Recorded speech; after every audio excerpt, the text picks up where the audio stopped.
Boom shakalaka. Hello and welcome to Team Fortress TV. This is Admirable. Got TurboTabs with me.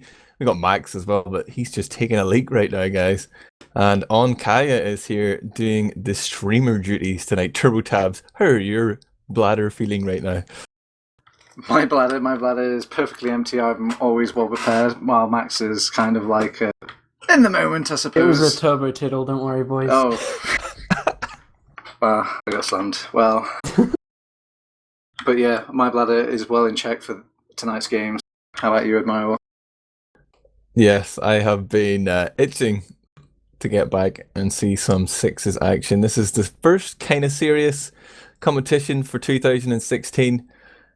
Some people have derided the cup and refused to sign up, all those Premiership snobs, but here in the top bracket of this ETF2L Season 23 Preseason Cup, we're at the group stage and we have 4 fine teams. Let's talk about them real quick. Going to be Publiclir, Dogs, DD plus 5 friends, and Planet Express. Straight out the gate, TurboTabs, I want to know who's going to win.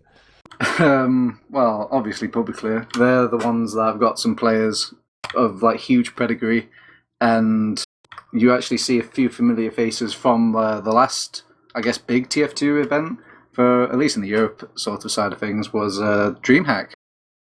You've got AMS in there, you've got Smear, and you've also got Denia as well, so they're going to be hot straight off of their, what was it, third place LAN performance, so but that will go far in this cup. Especially Denia. Denia, the body shot master. The hero DreamHack. So very interesting. Max, who are you fancying? Want to go against TurboTabs' wisdom? Yeah.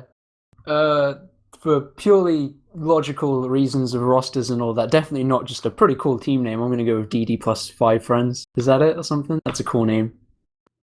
Yeah, there used to be Two Teeth T-Rex powered by Raider last season, but they have slightly rearranged things. The best thing they did was getting rid of Basti. Oh my god.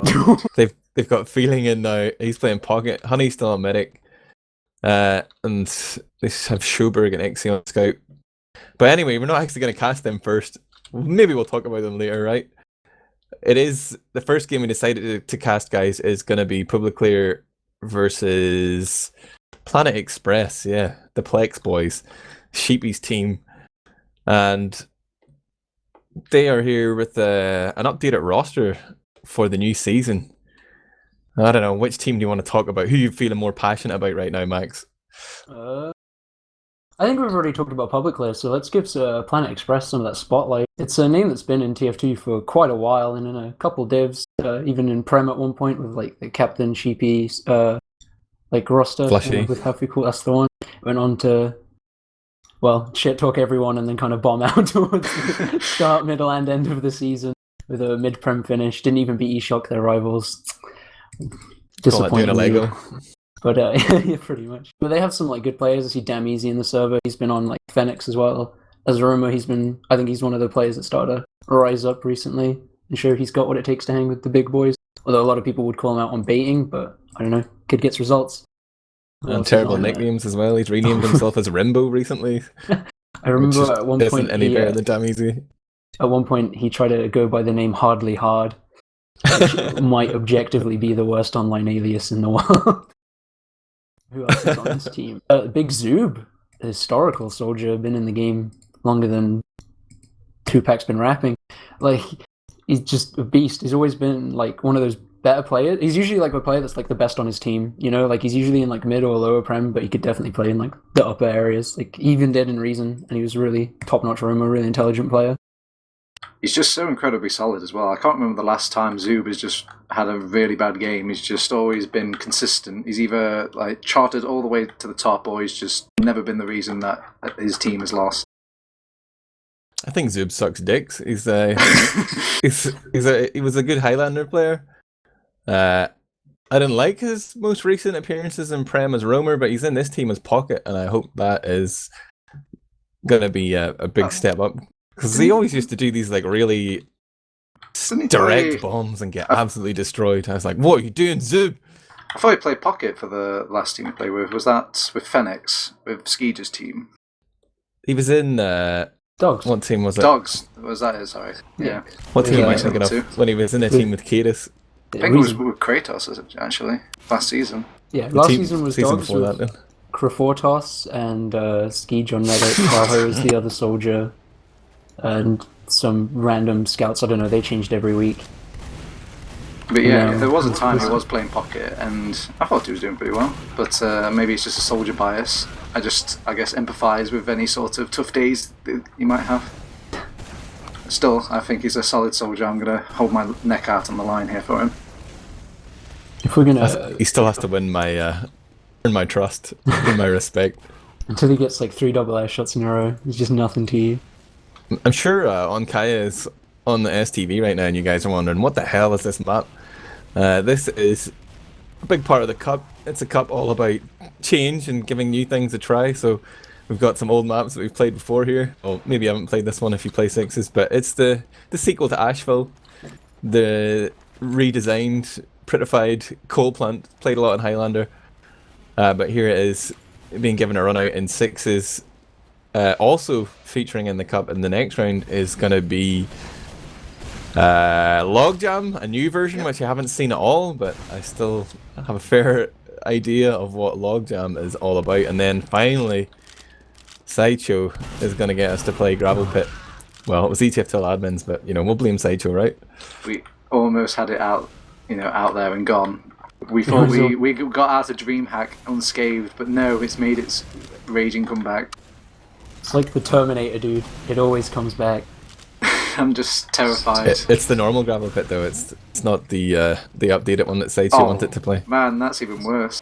I'm actually a huge fan of Gravelpit, although I did argue with Sideshow about his decision to include it in the DreamHack map pool just because it was like a big tournament. But I'm more than happy to see it played here in a pre-season cup. I wish more of the Prem teams had signed up so we could see some of that older years experience. Because I'm imagining a lot of these teams might not actually have played too much sixes Gravelpit. Like, it is pretty old school.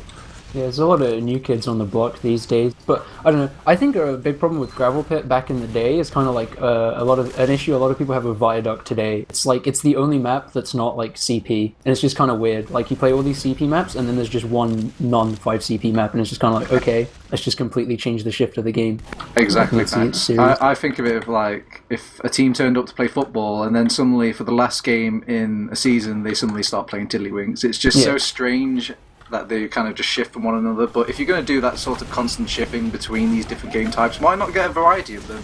It seems so strange to have like a control point driven season and then only have the one weird like wildcard map. It's just because Gravelpit is like the only AD map that is actually good in sixes, because they have tried other ones like Arctic or whatever it was called, but none of them ever really seem to be that enjoyable. Like people still feel those throwbacks for Turbine and stuff now and again. Like there are some good maps, historically speaking. Well, I'm a fan of them anyway, but like I think this kind of attitude that we can't adapt or like is kind of retarded. That people would just curl up into a ball when they see something that isn't a 5 CP map or a Koth map. Like I love the fact that these AD maps promote different classes and team compositions. That's, I'm sure, a big reason why Sideshow wanted to see Gravelpit back in the game. Like, it makes it really interesting to spectate. There's so much strategy and stuff involved as well if you actually play and practice it regularly. But if you're just avoiding the map and you don't like commit to it fully, it is going to be bad.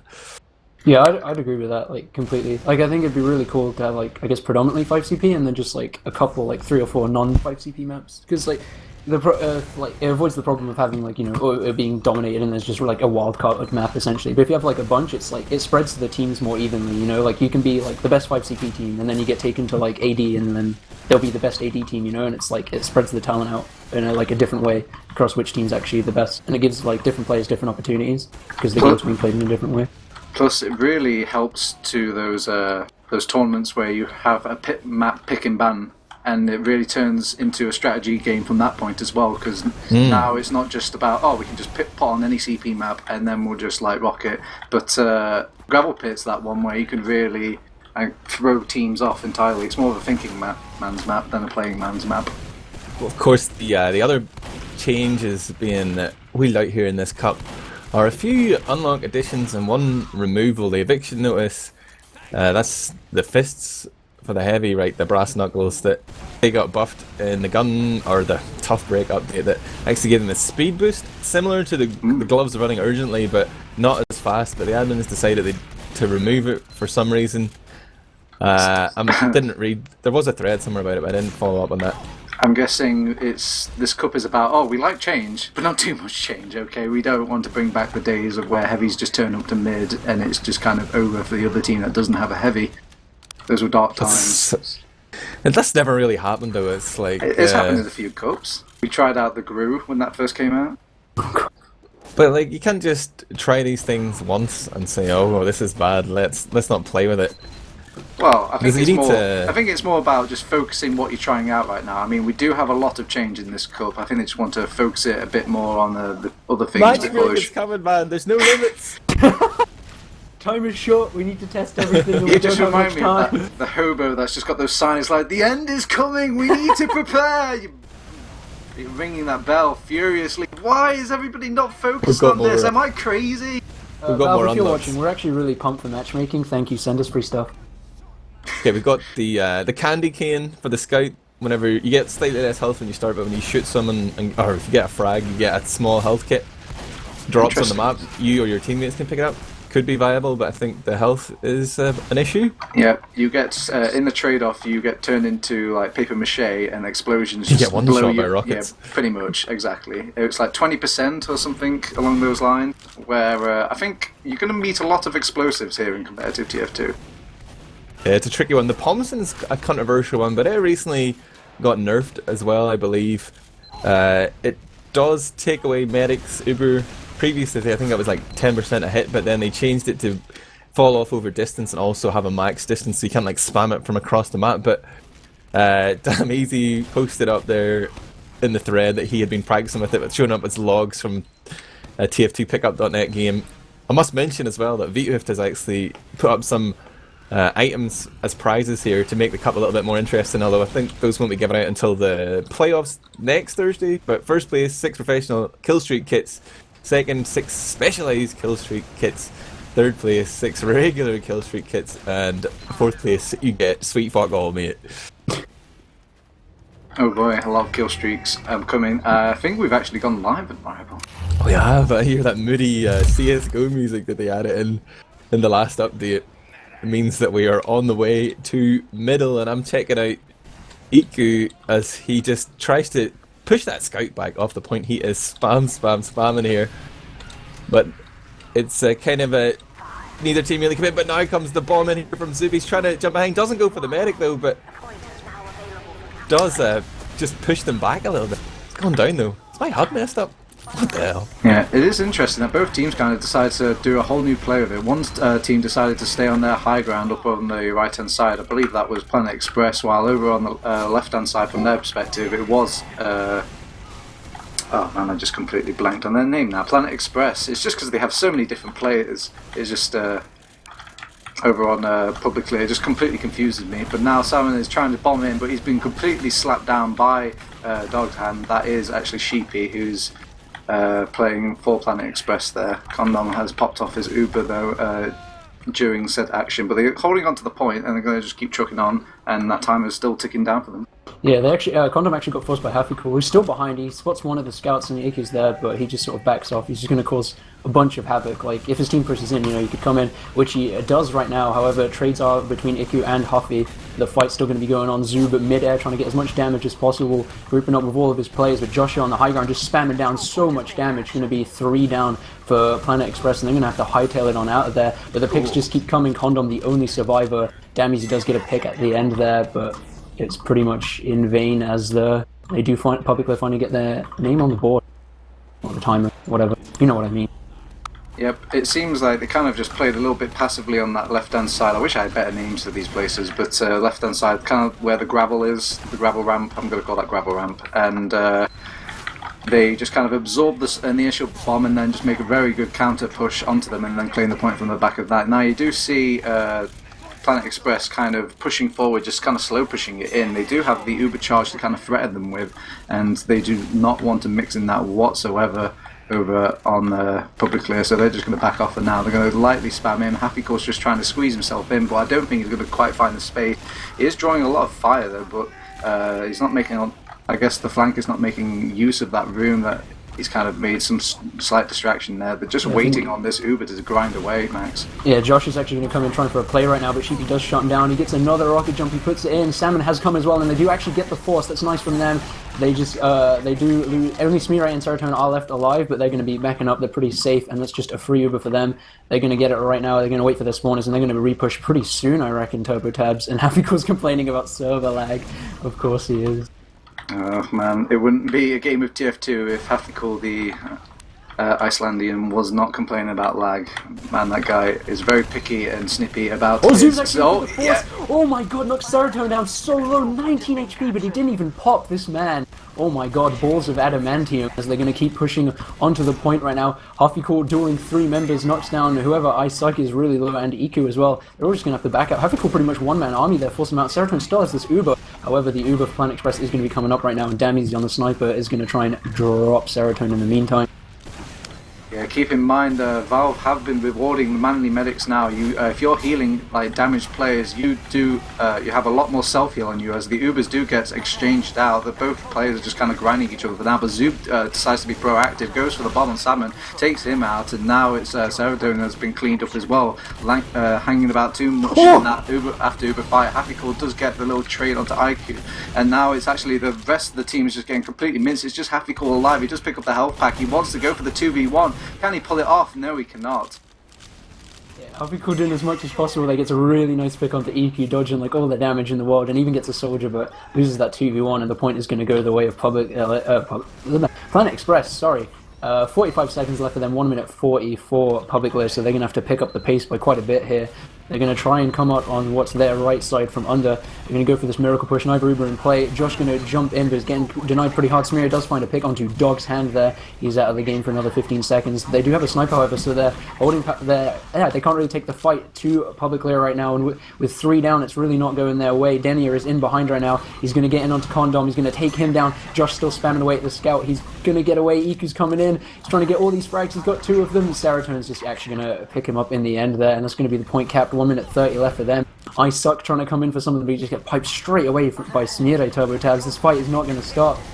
Yeah, it seems like they just want to kind of claim that point back, maybe even block it, but they were just a little bit too slow off the back of that. Smear gets taken out for his troubles though. Damizi is causing a bit of a hassle on this flank area. Happy Cole's trying to find his number but can't quite locate him. You see they're prepping up for the counter push. The Condom doesn't quite have his Uber yet, so they do have a chance to strike, but they're making it difficult with their positioning right now. And look, the timer's even the worst enemy, as they have to just kind of flood in onto this point, get some cap down going, but this is playing right into Planet Express's hands, and they're just going to clean this up. 1-0 goes to Planet Express for the first round.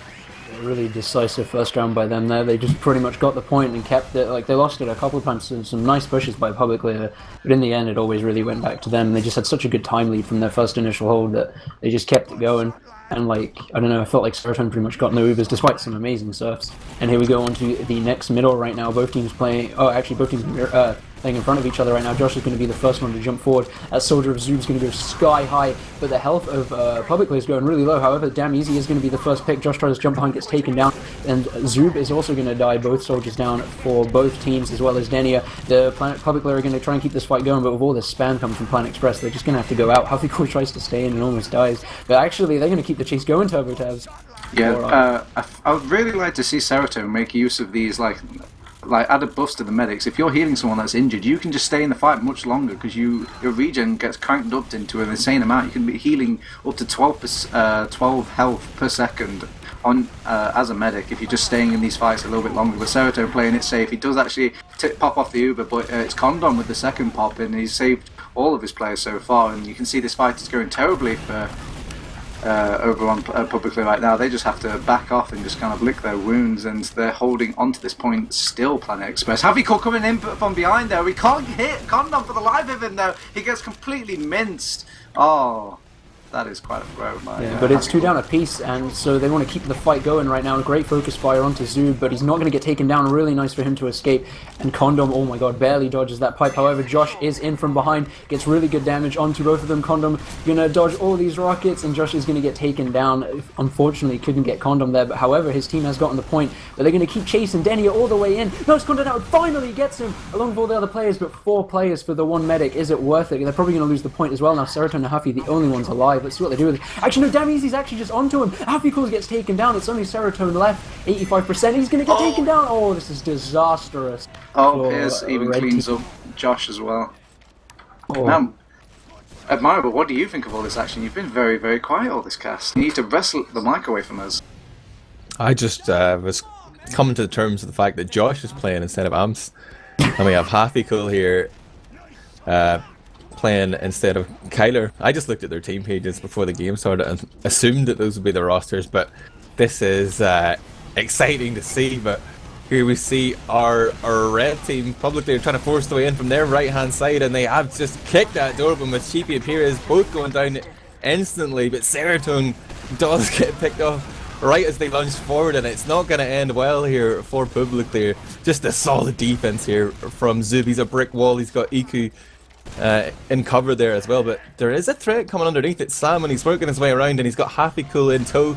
They're trying to coordinate here. I think they're just too intimidated by Zub right now. Josh is going to jump up and try and make the space. Happy Cool's working his way behind. The backs are turned. The Uber gets popped off, and Happy's going to get minced up there. That was just good fortune, I think. I don't know if they were aware he was about to come in and Shrek their medic. Yeah, all the players were very low there. Sorry to cut you off there, Max, but there was just minimal amount of health. If that ogre was dropped in any way, or if he didn't notice that scat in time, I think the entire team could have been wiped, not just the medic. Yeah, and they wouldn't come back in based off of what you just said. 3 picks going their way. Oh my god, 4 in the end, actually. Only 3 remaining right now for them, and Smeary wants to keep the chase going along with his buddy Salmon and try and lay down as much damage as possible, but right at the end of that fight they realise they have the Uber advantage. They can get some numbers, they're going to take it, they're going to take the point, and they're going to keep this going with a forward hold. They're not choosing to hold back on their middle, boys. How do we feel about this? Well, they do have like a good 2 minutes or so to claw back from the team, so desperate times calls for desperate measures. They have to go for that incredibly greedy play, but look at the punishment coming out of Planet Express. Oh, is that that pipe launcher? I can't even remember the name right now, but it is doing wonders right now. But Josh does have the Uber popped onto him. He's trying to make it work, but it just doesn't quite last long enough for him to fight off. The medic tries to back out, but he just gets punished by Sheepy's hand, and now Zub is capping the midpoint along with Sheepy. Happy Cool is still being a pest behind though. He just seems to be orbiting this map 24/7 anywhere but the point. Happy Cool. He does clean up Sheepy though. An impressive 1v1 there, and it looks like they might actually get this point back, Max. Yeah, after fighting, kicking and screaming all this way, the flank of Huffy and Salmon does manage to actually get the picks that they need to recap the point. 1 minute 45 remaining for them, but only 12 for Planet Express, so it's not really looking too good for them. Planet Express pretty much only need 1 good push, and that's what they're going to go for as they're coming out on this left side with the is that the Crit Streak there? Sorry, I don't even know Mediguns anymore. It's been so long, but they're trying to get all the presence on, but all of Publiclir, excuse me, on this left side, they're trying to keep their ground. However, Planet Express, names so hard, are just going to come all the way onto the point. They're going to find the first frag onto Josh there. It was really far forward, just gets spammed down, and with Denia and Serotonin going down, looks like they're around. He survives! Oh my god, he was dancing with a soldier there. The last rocket, that reloaded rocket, would have killed him there, but the crits just manages to save him. The laser beams coming out of the scout pistol. Smear tries to make something happen, but it's just way too many players for them to deal with, and it's already 2-0 for Planet Express. Man, you think some of the names on Publicly, like the pedigree, would kind of pull at least 1 round, Admirable. Yeah, I actually think crits is an excellent choice in this map because a lot of the best holds are very confined areas, but also like it's very wide open, so you can protect your medic easily when you are crits forward. But here onto this third mid fight, it's going to be sides exchange. Zub tries to go in there, but just kind of chips himself on the wall and lands with a crunch. It's 3-on-3 now as the dust settles here. Medics down on both sides, but it's Denia and Salmon taking control of that point as Josh tries to push back Perez up top.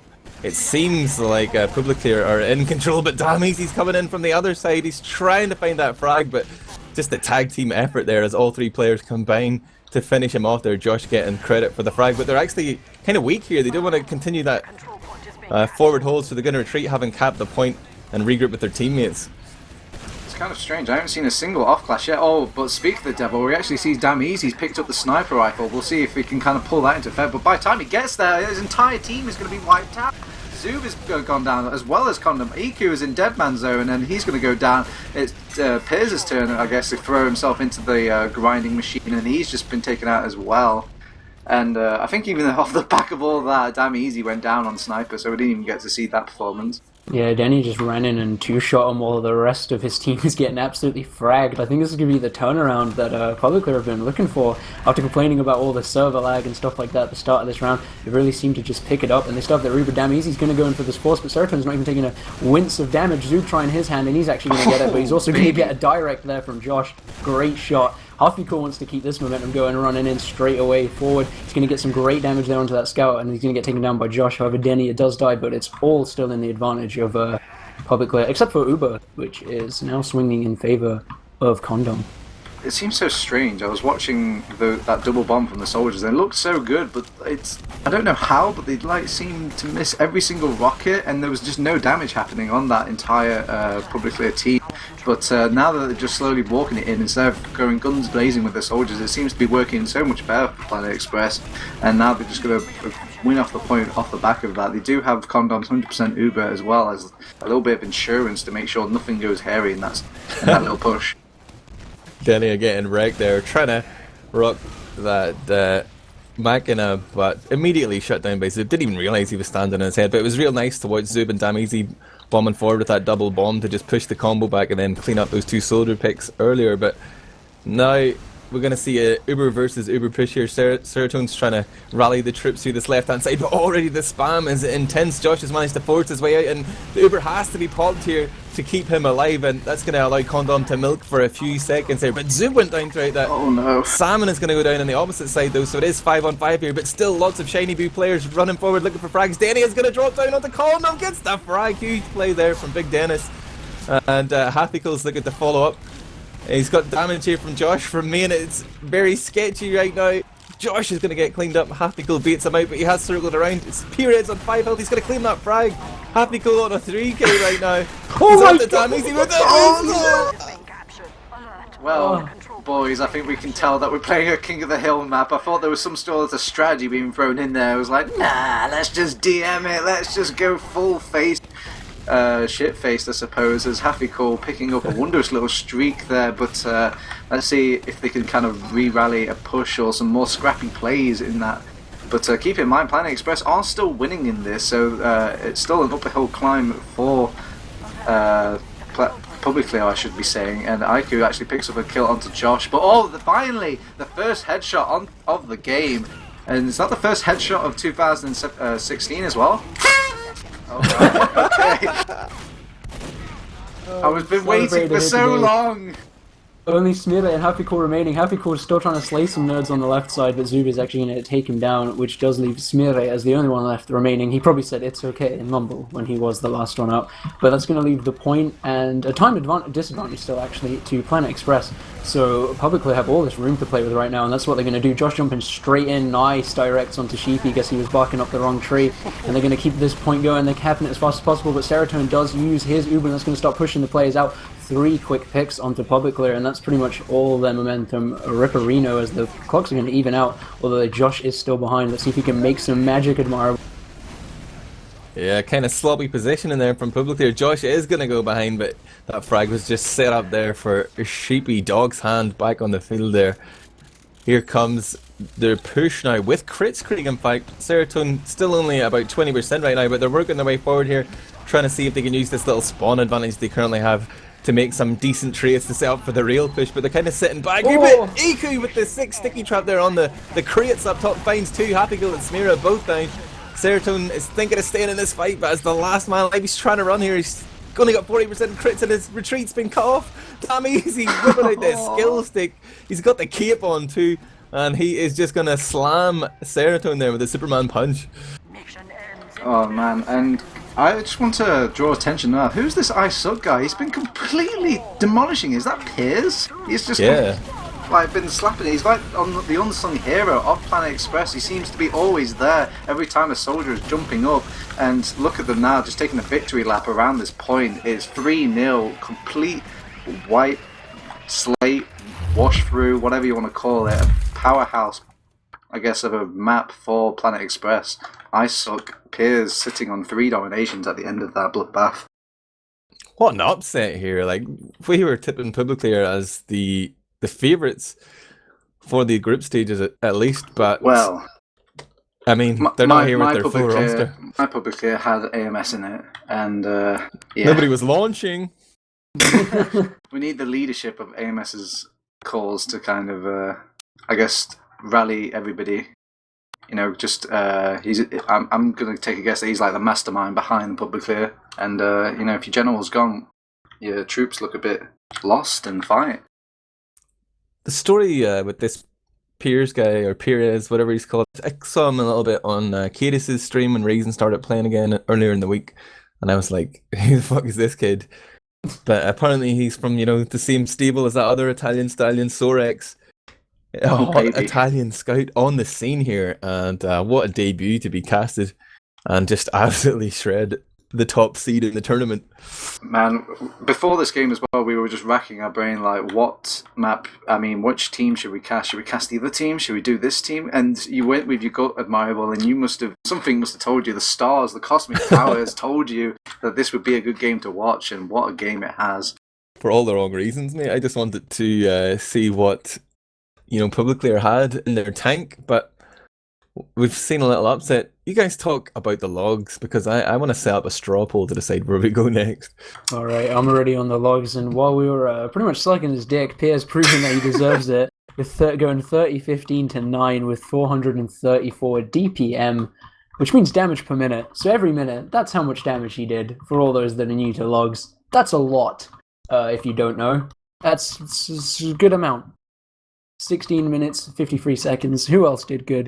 No one really. Well, I guess Iku had a bit of a standout performance as well, but I guess you know, kind of running up there straight up with the kill assist per death ratio. But you know, once you match you up against Piers, it's kind of stolen the spotlight from him. But you know, he's still a big part of that victory for Planet Express.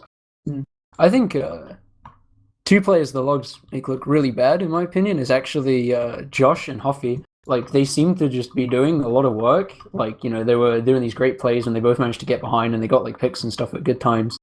And just, I don't know, like, it didn't really come to anything ultimately. Like, Josh had not great, but he bombed in at the right time. I guess he missed, like, a couple of rockets, but unfortunately they did pretty crap. The only player to talk about that did really well, I guess, are players from Planet Express, and the top one, of course, being Piers. Oh my god. I'm really excited to see a bit more of that kid, because I saw him in, he played for Two Teeth in the high playoffs, and he was going absolutely ham in there. Him and DD5F both impressed me, although DD5F only because he market gardened. That was pretty awesome. But Piers was like, I don't know, those Italians in their DM, they go together like Italy and pizza, I guess.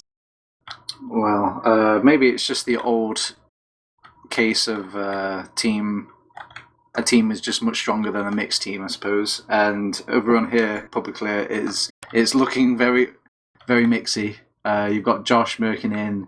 You've also got Hafikul, of course, merking in. And I don't think they've all fully decided on the players that they're going to play with in the next season. So you've got a lot of trials going on as well, in the shape of, let's see, Salmon and Serotonin? I believe they're both trialing right now, or at least they haven't been confirmed for the roster. Do you want to call them public mix? Public mix, yeah. Perhaps. Can I do my favorite thing in the world and just oust Hafikul, who's been messaging me like ever since that game finished about how crap the servers were? Yeah, he was pretty one-dimensional in that game. Yeah, he's one-dimensional. He was just literally circuiting the entire map. I don't think I barely saw him on the point. It was just kind of, he got behind and then he was just trying to make something happen. I mean, to be fair, his team was kind of wiping, but maybe if Hafikul spent a little less time behind and more with his team, he could have maybe turned the tide of the battle. Could have become the Happy carry. But he's nothing without Kiris to micromanage him, you know. Exactly. Or Perm, or Cap. No, anyone really. God, imagine if Happy had game sense. You need someone, like a father figure there, just to continually tell him off and bring him back down. Keep him on a tight leash. But Pinch his ear. this is what happens when he's left to his own devices, I guess. He just runs around the map like a headless chicken. There is another game going on right now, but I didn't have the foresight to, get an STV set up for that, which would have been a smart thing to do in advance. But looking ahead to the next round, I have spammed a straw poll in Twitch chat there. You can vote which game we're going to cast next, because I just couldn't decide. I was like, originally I was like Dogs and then versus Planet Express, but then I felt bad because we were covering like 3 Planet Express games in my original vision, but I just left it up to the public, man, so I can wash my hands of the whole thing, to be honest. But now that we've seen that Publiclir are garbage, maybe them versus DD plus 5 friends might actually be a close game. Yeah, man. Just put that out there. I had them penciled to win the entire thing, literally with their hands tied behind their back, but now my entire world has just been smashed up to pieces. I don't know what to make of it. It's time to start listening to edgy music. Yeah. On some Papa Roach, dude. I'm gonna put away the party, noise thingy. I can't even remember what the fuck do you call these things? No, it's not even working. No, That thing. We're heading over to Logjam. What do you guys reckon of Logjam? I haven't seen the new version, but I was always kind of happy to play Logjam. Or I didn't think it was a terrible map, but a lot of people clearly didn't agree with me when it got dropped. It was quite strange because when it was introduced, I thought it was probably one of the most positively well-received maps. I guess when a new map is introduced, obviously people hated it at first, but everyone was just eager to try something different. I think going off the back of Metalworks, they were like, okay, we'll try anything, please. And they were like, okay, yeah, Logjam is not that so bad. But once they've really digested it between the teeth and just had a good taste for it, had it linger for a bit, they've all decided, I would rather have Metalworks, please. Bring that back. Maybe it's just a case of the grass is always greener. Maybe. I don't know. Logjam always made me feel like a hipster, because I was always against the grain. When everyone liked it, I didn't like it, and then when everyone started not liking it is when I started liking it. I felt like it was a very even map for all the classes. You could kind of just do what you wanted on all of them. All the points are really nice, good, except for Last. Last is a different beast. But middle and second especially, and even the transitions have really good play for both scouts and soldiers, and even demo men can just sort of say, oh, it's my time to do all the work or something. But I guess that was the old map, because this one looks very different, although also very similar in both regards. It actually looks really pretty. Oh my god. I am in awe. Yeah, it seems the map maker, I think Heis, I'm probably butchering his name, but he's really just trying to experiment with this midpoint. Heis, that was his name. As you can tell, the slight little changes, he's kind of avoided the lower point and gone for more of a... It reminds me of Yukon slightly, or maybe some other map that I can't really think of right now. What's that map that Byte made? Obscure. Yeah, it's kind of something obscure. I just can't think of it. It's on the tip of my tongue. Yeah, some obscure name.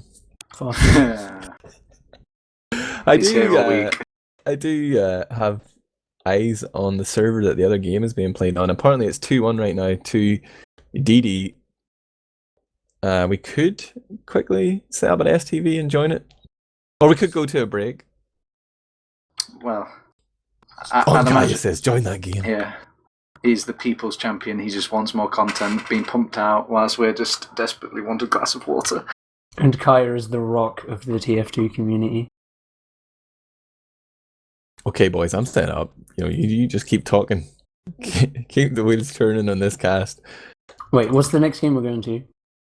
DD5F versus Danger Dogs. Dogs. Who's on Dogs? It is Kratos, QNX, Kalari, Brigo, Scrab, and Cini. That's actually a fairly decent roster. I think that's a really good roster. Oh no. Oh, whoa, what? That's what Crafta says. They are currently... DD are actually 2-1 up. Oh man, my computer decides to go chronic slow now. Right, this STV's coming up. I'm going to put it in Mumble. We're going to join it. But yeah, this seems like a little bit of an upset. Currently, the game is still going on, but I would have expected Dogs to come out on top with such a veteran roster there. But of course, Kratos had turned his back on TF2 for a while and started playing a lot of Overwatch. But now that that's still in deep freeze, he's come crawling back to TF2 for the season, it seems. What do you think of that, guys? Yeah, everyone was crawling back. Wasn't he playing also? What's that game where you're playing football with the cars? He was playing a bit Rocket of League. that. Yeah, he was playing that competitively as well. There was a small little period. Dude is just a dyed-in-the-wool competitor, man. He will turn his hand to anything. Heard he was actually the Tiddlywinks World Champion as well. Well, I've thrown myself into the game. I'm not sure about you guys, but the first thing I see is obviously the scoreline, but also DD +5 actually controlling the midpoint. You actually see over on Danger Dogs, they did try and fight for it, but it was well defended by DD +5. They did take a lot of casualties though, but Honey's still alive, and well, actually, Honey just respawned, so they're going to start building that Uber right on the point right now. But you see the Danger Dogs poking and prodding, seeing if they can get their way in there. Ari's taking some slight damage over by Joburg, though. He has to back off, collect the health kit from underneath, and just the sheer numbers advantage is one back point for Danger Dogs. They also have the sniper of Tiny right now. He's taking aim and taking fire, but not really getting too much. DD5F just jumping in and destroying whoever that was. However, the rest of his team just gets destroyed. Oh, it's Kratos. Oh my god, he actually just had a huge play and I missed it. Sorry, team. But the rest of his team actually just got destroyed. Full wipe there in the end. Only losing Krafortos. Not the biggest loss in the world, really. They've still got all the positions left that they need. And I don't know, I think looks like they're 33 seconds remaining. It looks pretty good for them right now. Although Ari does go down. One pick just before you're doing a big hold. Not the best idea. However, Ubers are out of place, so it could go pretty even. Shobergen team going on the point right now. He just got body shotted by Tazzini, and now Brago's even following that up with some slight heavy artillery. You even see Retired Dog completely schooling the rest of DD +5. I believe that's going to be... is that QNX? I believe that's QNX. I think someone must be fake nicking here as DD5F, because he actually bombed forward without his market gardener, right? He fired a rocket instead. Bizarre.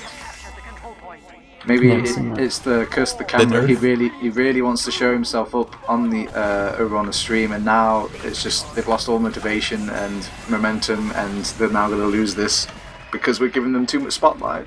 This is a good result though for the cast. We are going to see the 5th and final round here. It's 1st to 3, and it's 2-2 right now. Here we go, on to this middle, Max. Yeah, I'm gonna watch Feeling as he tries to get something going, but Shoberg and Marco are actually going to be the first casualties of this middle. Meanwhile, the rest of his team, Feeling and Medic, who just sort of sat there on their left side. Oh my god, he actually destroys Scrab! Where is it? Fuck out! I'm sorry for doubting you, my man. Go back in, you just hit a 6 shot, you're going to continue doing it. They're trying to take names and they're taking them quick. Go, go, go. They're just staying around this left side, finally trying to push out. The point has been capped and they're trying to take it back themselves, all of them on top of this left side right now. But the spam is going to go their way. Feeling's going to try and jump in on the medic. He does get the 4. It's 2 down a piece right now. Shappy's still in, but he's going to get finished off by Tiny there. And the numbers advantage is going to be in whatever this team's name is, Danger Dogs. And the rest of the other team are going to start pushing in right now. TurboTabs, soon, whatever. DD +5 decide to kind of go for a ransack play, leaving Honey back in base with the full Uber advantage. Now they're just going to rear forward, knowing they've got absolutely nothing to be afraid of. Honey just pops.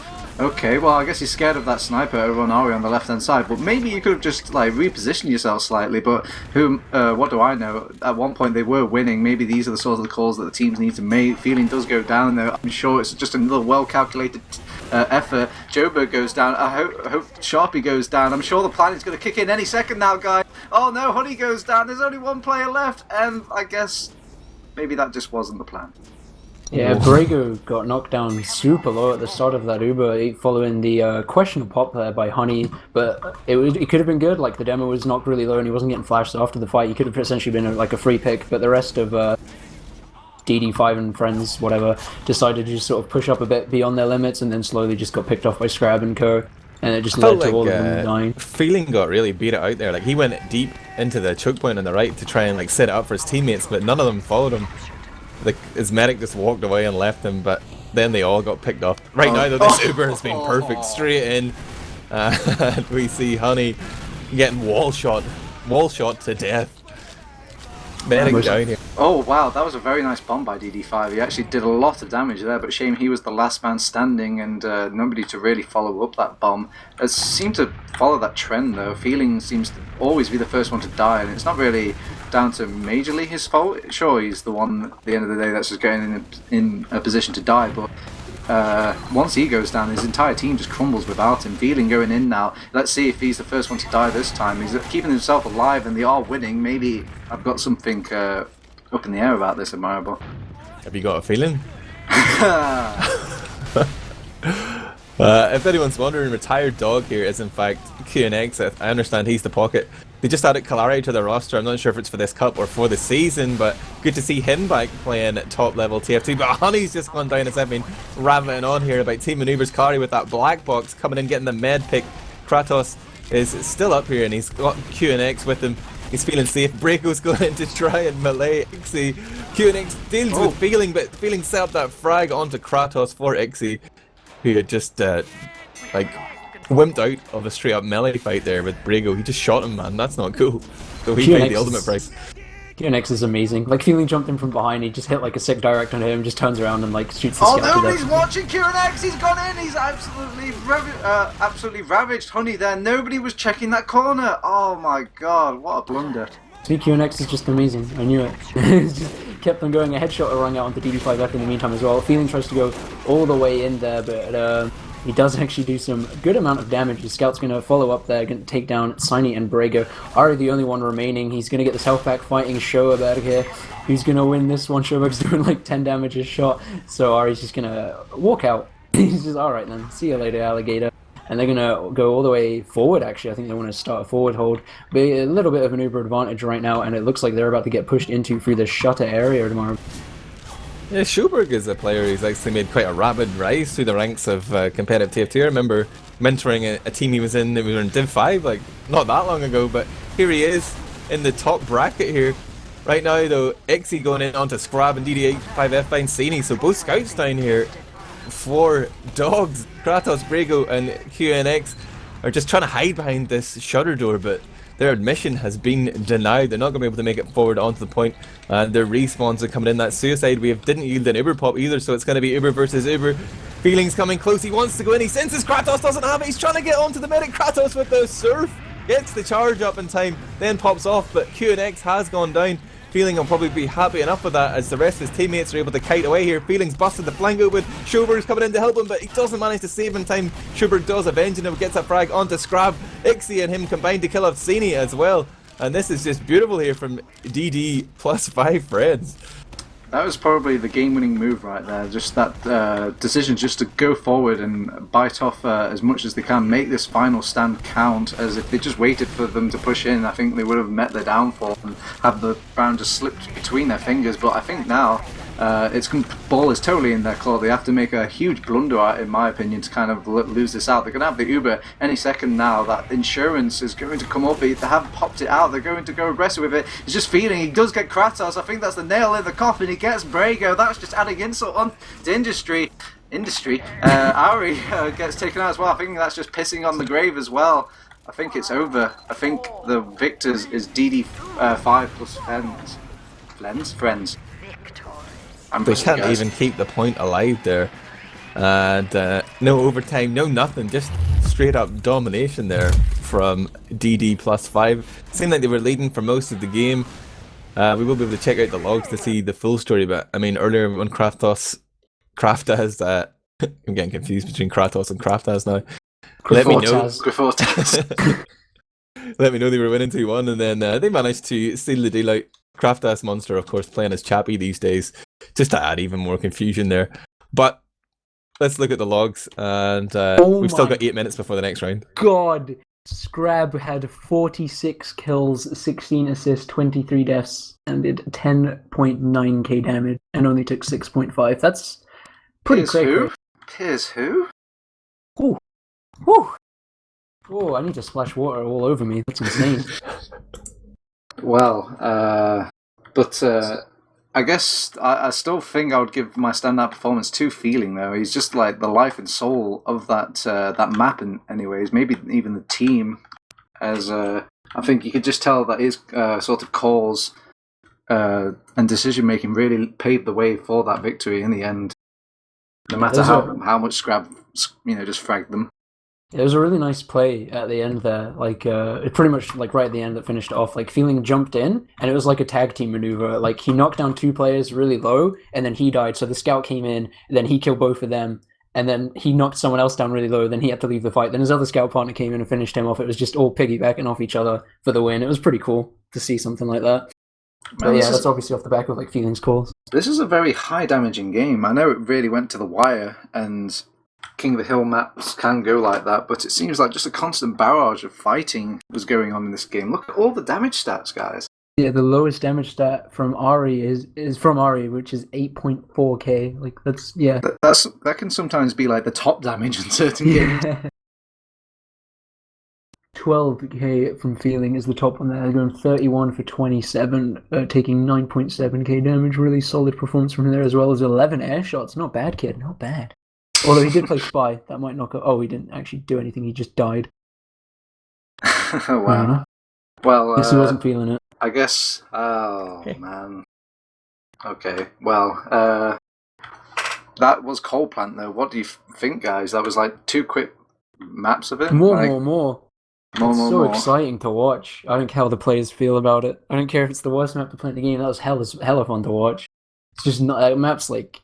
The point is just so quick to get through, so it's just constant, like, one fight. If you have 2 spawners coming in, you can take the fight, because they'll just be in, like, instantly. Like, it's awesome. I like it. It seems like a more scrappier version than Viaduct. At least Viaduct had some, I wouldn't want to say more depth, but it seems a lot longer to get to the fight than it does in this new map, this Coalplant map. I think soldiers seem to be a bit more viable on Coalplant than Viaduct. Oh yeah, that is a very big plus. So, you can have 3 good classes instead of 2, which is always nice for a map. Plenty of jumping options, for sure. I'm going to rate it a 7 out of 10. Would we'll recommend. We'll not jump to any conclusions, guys. I'd be interested to actually hear what Americans think about it, because they played it and Asheville previously a lot more in the past. I mean, this is kind of like their first game on it, I'm sure. Maybe they practiced yesterday if they're super keen, but I imagine most teams just showed up to this like, yeah, it's a Koth map. We get the rough gist of it, but like there must be some powerful strategies or annoying ways to play if the Americans don't really like it that much, was my perception. But they prefer Viaduct at least. That's a very educated and well thought out answer. That's why I'm going to completely disregard it and still ask for more, please. King of the Hill. Do you want to see it in the season, or you just want to see it now? I'm short-sighted in real life, and I'm short-sighted by nature. I don't know. I think, but Americans do tend to play Koth very differently to how we do it. Like, you can say there's no overpowered strat, but like Americans probably wouldn't even use it anyway. Like, we think Sniper is the strongest thing ever on Viaduct, and you hardly see it there, except from like maybe Alpha. Like, we as regions, we play them like as the game type completely differently. So I think it might have a completely different perception here than it does in America. Although their opinions probably still be valid, but well, maybe it's not a case of it should be the best map. Maybe it just needs to be a better map than Logjam and Gravelpit. If it's just 3 old men, I guess, racing towards the finish line, they're all going to be slow and not performing at the peak as other races out there, like Badlands and Gully Wash. But hey, if it's just better than the other 2, maybe you're still going to win the race. I'm going to close the poll in 30 seconds. I'm looking at my Windows clock here. 30 seconds, guys. I'm spamming that link in chat. And then we will decide which game to go to next. It was a little unfair that we won the poll before we actually saw what DD plus 5 were capable of. What game would you vote for right now, having had the full picture, Turbo? I've got to get more of DD plus 5. This could be their only chance to really shine and kind of prove to everybody, maybe even prove to the admins that they deserve a spot or a chance in Prem. Max?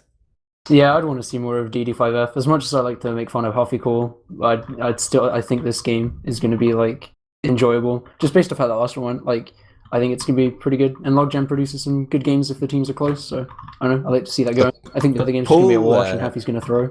The poll is, closed. If I'm going to stick my word, and it's currently Dogs in the lead, 84 to 61. But, I'm prepared to overrule that. Ondkaja, who do you want to see? What game excites you? Oh, man. Putting him on the line. Oh, Kaya's going to go Danger Dogs. I'm going to back up Kaja. So it's a tie here amongst the staff. We're going to have to throw it over to the public vote. It's just like X Factor. Danger Dogs by TF2 Pickup.net versus Planet Express is going to be the next game casted. Maybe we'll get to see both. Does that mean I'm Simon Cowell? Can I be Rita Ora? Absolutely. I'm clearly Louis Walsh. Yeah, that was a pretty good air shot by feeling, but I'm not impressed. You're a natural. Alright, popular culture aside, next map, Logjam. We did roughly touch upon it, but let's get more into the nitty-gritty here. What little changes has happened since the last time we've seen it, Admirable? Is there anything that catches your eye immediately? No idea, buddy. Are you on the server right now? I'm on the server right now, yes. I haven't even seen it once. Originally when Logjam came out, people disliked it because the best thing to do in middle was actually be passive. Then they changed the way the middle was, made a little kind of raised area, and that seemed to please some people and displease others. But I'm not entirely sure what it was people hated the most about Logjam. Some people didn't like the last, others people didn't like the middle. But I thought it was all right. It's kind of weird the way in the first season it got played. It ended up being the deciding map in the grand final as well. I think that left some people a little bit salty. Yeah, I think it's quite interesting as well, just seeing second as well, where it started off with just like a simple little spire structure, but now it looks like it's just growing and deforming all across second. It's looking like that painting where there's stairs on the walls, and oh wow, there's even a huge spire in the midpoint now. I've just realised. Oh good god, they've just added it in artificially. Very very clever guys. There's a bigger spire in middle now? Yeah, well, they've just added in the Badlands one. Because technically that is a prop. Huh? Are you not watching the Danger Dogs and Planet Express game? They've just added the spire to mid. Have they? Yeah. Damn. Well, that's completely changed my opinion of the map. I give it a 10 out of 10. I want to see it next season. Just spire. I want a spire on every single point ever. Last point, second point, middle point. More spires everywhere. Give me multiple options. Give me a like an E as well for I can just cap, just like what's that one map? Steel. Right. One of the previous servers we were on. Oh yeah, it's this class. It seems to be the one we're going to be played on. So if you go back to the first server, we're there. I actually put it in Mumble as well. Stop being so fucking cryptic. How about that? I'm ahead of the game, man. I'm already enjoying my spire time. Hopefully the live stat still works for that. Let me check that shit too. You guys keep talking about the beautiful game that is competitive TF2. And the spires. We get a random spire that totally doesn't look out of place on this middle at all. I just want to jump at you.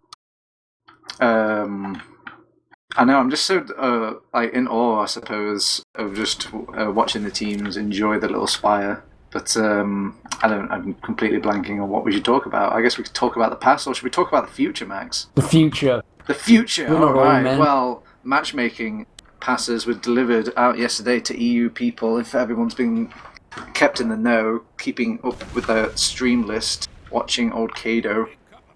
Are you excited, Max? Maybe we'll get those invites next, you know? Oh, hopefully. So, what does the invite even entail? Are they going to play 6v6 with the 5 people that got invites, or what? I'm not. Pretty much. It's 20 invites. It's just it's the double mix group kind of just moved to the TF2 lobby system. They just had a quick go on it, and they would just search from there. and they would all just like find each other, and the game would just spit out, "Oh, I think Sideshow should be on this team, and Sideshow should be on that team," and all this stuff. They've added another spy as a second as well. Great. What's Sideshow's win record right now? He has lost every single game in matchmaking so far. That doesn't surprise me at all. Poor guy. Sideshow is ELO hell. I was a bit worried that he's going to be climbing those ranks before I even get my hands on the game, but who am I kidding? I know he's just going to be stuck in... He's probably going to create a whole new rank. It's going to go below recruit. It's going to go like... It's going to be Div Izon and Div Sideshow. He'll be exiled from the entire He'll matchmaking be the only experience. Prem player who's like at the bottom of the rankings. Oh, the future looks bright. So, if you're going to play matchmaking, Max, you're just going to throw yourself into it. What class are you going to go? What do you think the class is going to climb those ranks for you? Keep in mind, this is like a public sort of... Yeah, I'm just going to play my main, which is Soldier, and just tear everyone up. And I'm probably going to play with like people to carry me as well. I don't know. I was thinking of like getting someone, getting like captain and people, and just play medic and have them carry me to top rank or something. That'd be nice. Yeah, but surely there's going to be like a...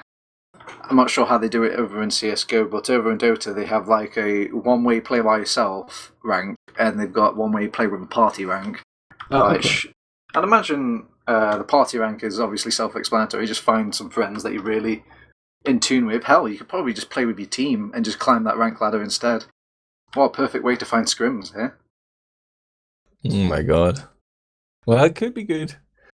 It's Do you not approve, Admirable? It's interesting to see right now. I played a couple of games, but I'm really excited to see top players being forced to play with no limits, because it's just something we've talked about in the past, like maybe as a show match or whatever. But like no class limits, no unlocks restricted whatsoever, just to see what exactly happens. The one unfortunate thing is that the games are over so quickly, you don't really get that much time to adapt. So it's like you're running all these crazy team compositions and loadouts, and then boom, it's first to 2. It's over. What are you talking about, Admirable? We, over in the European region, have been preparing for this moment all of our lives. Our gimmicks are finally going to pave our way to the top of the leaderboards. Suck it, America. Did you say first to 2? Yeah. It's. I thought it was first to 3. Why is it's it a best of 3? 3? Oh, is it best of 3? Oh, God. Really? Jesus. Yeah. But it's like the whole game setup and stuff isn't really what they're testing as. I understand it. They're just looking to see that matchmaking works, like the actual process of being in a lobby and starting a game. But it is interesting to see that they are restricting certain settings as well. I think Banny's gone over a lot of this stuff, but like a lot of the graphical settings are currently locked, so you're forced to play with motion blur and stuff. Or some people are, some people aren't. It's weird.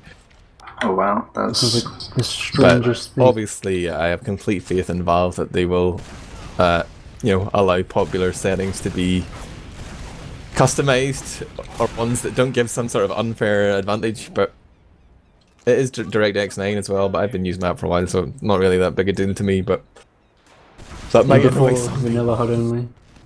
There's loads of Bible thumps in chat, no doubt. No, DirectX, rest in peace. But wow, look at Logjam. There's so many changes here since I last played it. Probably like 6 months ago, even longer maybe. Yeah, it's been a very long time. They've changed core aspects of like certain points as well. It's not just always been these little nitpicky things here and there. Like the fact that midpoint has been raised and it's been added. There's now an underpoint. It's kind of, if you just think about it, it's like slowly turning into Badlands. I feel like Heist has just been continuing to work on this without any actual feedback. Some of the stuff looks weird. I don't know how it's going to play, but like this little jutting out bit on second that used to be like the flank. Oh my god, I'm doing a terrible job of describing this. But I told you, man. It looks like that painting where there's stairs on the wall. And you can just walk about everywhere. There's just ramps everywhere. He's my favorite MC. Second looks like it could be weird as hell to play on Soldier if you're not used to jumping around. It looks like there's so much stuff that can just kill your momentum. It looks like, those sorts of jump maps. He's ruined a lot of the rollouts. What the hell? You know where those jump maps where there's just loads of ramps everywhere just for the sake of there's always something to jump off? That's what it kind of looks like on second. So who knows? Maybe you could have like literally an air battle constantly going on between the Romans on this second point because they're just always finding ways to jump about and orbit. Oh yeah, actually, talking about Romans, if you're a fan of air shots, this map is going to be incredible because I think the skybox is still like huge on this map, so you can get some like ridiculous looking shots. I think it's the highest in all of TF2's competitive map pool. Nice. You can get this to like the other players pretty much 1 pixel on your screen when you air shot them. It's just so high up, dude. There's also like wheelbarrels on second, just on the cliff. I don't know if anyone's seen that. Oh man, there's a little sniping balcony as well over on this, kind of like on the building now. The map actually looks a lot better. He's clearly done a, like a graphical pass on it. Some of the stuff, I know it, TF2 is a cartoon game, but like some of it just seems a little outlandish to me. It's ruining my immersion here again. The realism is gone. But that's just like a minor gripe. It's interesting on second, like loads of the sniper sight lines have been removed or really severely shortened. So that whole repush from first to second is going to be that little bit easier. Like teams are going to have to commit to it if they want to hold on second or on 4, like from the attacking perspective. But yeah, one team right up. Hopefully we're going to be going live soon. Man, have you seen the... Who are we backing? I think I'm going to go with Danger Dogs. I'm always a big Dogs fan. But, that's just... I'm all about Planet Express. Let's go Sheepy. Kilts stick together. Max, who you rooting for? Oh, I'm going to go with Planet Express as well. Sorry, Krafortos. And who are you watching on this mid-fight? I'm going to watch Pierre's, seeing as he stole the show at last game. Right now he's just sitting around on this rock area. QNX going to be trying to take some higher ground. However, Rimbo's just going to jump in and do about 1 million damage. Tiny and Ari going down very quickly as the rest of the health just seems to evaporate, and it's going to be a full wipe for Dogs. What a start for Planet Express. Can I change my answer, please? What's that, Dogs fanboy? Thanks for your skins, mate.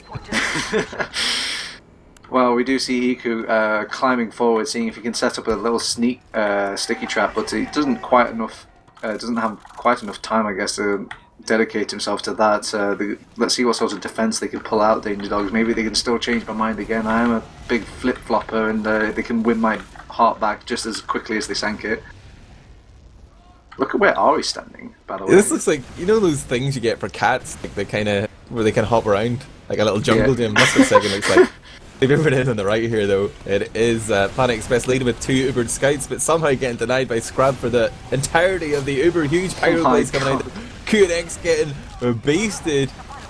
Oh wow, Brago, big Brago, changing my mind. Tazini's trying to go onto the point, but Dog's hand is just slapping them all off. Oh no, woe is me. That was almost a comeback. That is 1-0 already on the round, boys. Wow, that's an artist. It's such a quick start there for Planet Express, making the Danger Dogs just look like pussy Pomeranians, just wiping on middle and then just destroying them straight away on last. Out of this world play by Planet Express here. I want to see them rocket into this next middle and keep it going, Admirable. Brigo rolling out from the right side, pre-fires choke, but Iku is already standing on a rock in the middle there. Sticky sails past his nose, and both teams setting up for the soldier bomb. Super high. QNX and Damizi just trading places there, coming down with snow on their boots, but it is in fact Dogs who have a brief man advantage before it turns into a 4-on-4, but they have the positional advantage. They seem to be capped at that point, and there's only one option for Planet Express here, and that is to tuck tail and retreat. Purez is going to meet up with Condom and Zoo, but Condom's down to 50 health here. Scrub setting up a potential frag for his teammates, but they're all too busy capping the point. Cap points, guys! Now comes in the Uber. They have managed to engineer a good situation here, and all we need is for Kratos to right-click, but he drops Cini. They're going to move forward with just Brago now. Are you really going to commit to this? I don't think so. He's turning around. He doesn't know what to do. I thought it was going to be such a terrible Uber there, but Pierre just manages to pick up Sani, and then the Brago can get nothing done. But as they push him through this choke, the spam's too hard, the soldier bomb. Oh my god, 3 dead. The only kill actually coming from Condom. And he gets another one! Pulling his DJ Khaled impression and getting Brago as well. But Scrab with the final pick on that confrontation. I think Ari is going to try and chase him down. Can Condom get another one? No, I think he's just out now. Blessed be Condom with the sick little, I guess, crossbow kill there. It has rewarded him. They haven't rewarded him though. He's been sent all the way back to last, and QNX though doing all the real man's work, just fragging about 3 people in that choke area by himself. Welcome to the Comeback King, guys. Kratos also did a great job of surviving a middle air whilst all that action was going on, so he's got himself a little uber advantage here, 10% as he rolls in with both scouts. He's gonna pop after the first frag comes in, damn easy, getting shredded. Scrab picks up a second onto Piers and they try and force the issue on the point, but they allowed their opposition to get that uber charge up. We got Sheepy here as the fully buffed fat man, just discouraging everyone. Great, Brago is gonna just destroy him though, bottom left, big damage coming out there. And now we see Kalari jumping in, but both players do go down, only Scrab left alive. He's trying to go in here, he's looking to give them the complete wipe, and he will complete their collection. It looked like Planet Express kind of forgot there was a door there for a moment. They just all flooded in and it was like, oh, we're getting minced by 2 scouts. It's suddenly in our base. Oh, QNX with a big bomb! He gets Condom! Oh, gets slammed. QNX, he is the man to watch in this cup, I believe, or this map at the very least. Zini box that sniper because it's all he knows, Admirable. And the Sheepy there is trying to take out Brago. He does clean him up, but Zini showing his Highlander, I guess, biceps there. Cutting a slice into Sheepy. Sheepy just walked in and killed Brago. Like, he literally just walked in and shot him in front of the team and was like, alright, I'm done my job. He tried to do a bit more, the sniper took him down, but I guess he's delayed for a little bit and he's allowed Condom to get no Uber. Okay, so he didn't really accomplish much. He killed the demo, but it's not like they've got second off of it. But Scrab decides to just sort of go in and YOLO and put his team in a pretty, not the best position right now, as the rest of Planet Express look like they want to push out into the second right now. Zubin really deep, going to take down Siny. Uber used from Krafortos, he goes down really low. Scrab looks like he wants to... Scrab's dead. What am I talking about? Someone save me, Admirable, take it away. Right now, Brago and Kratos are thinking of going to last. Actually, Kratos just baits him out, so Brago, go for it, buddy. Turns around and kills Zub though. Brago goes in and gets mangled, and it seems that Kratos went down as well. He traded Zub? Yeah, it was like he fired the rocket, but Kratos just launched himself forward and then just cut a big slice into Zub's face. Even some little trade in the chat as well for their troubles. It just looks so funny. Just a medic suddenly being slapped into your face. And you need to realise now those switch times between weapons has been increased slightly, so there's a lot more chances for medics to do that now. Just suddenly start meleeing you in the face.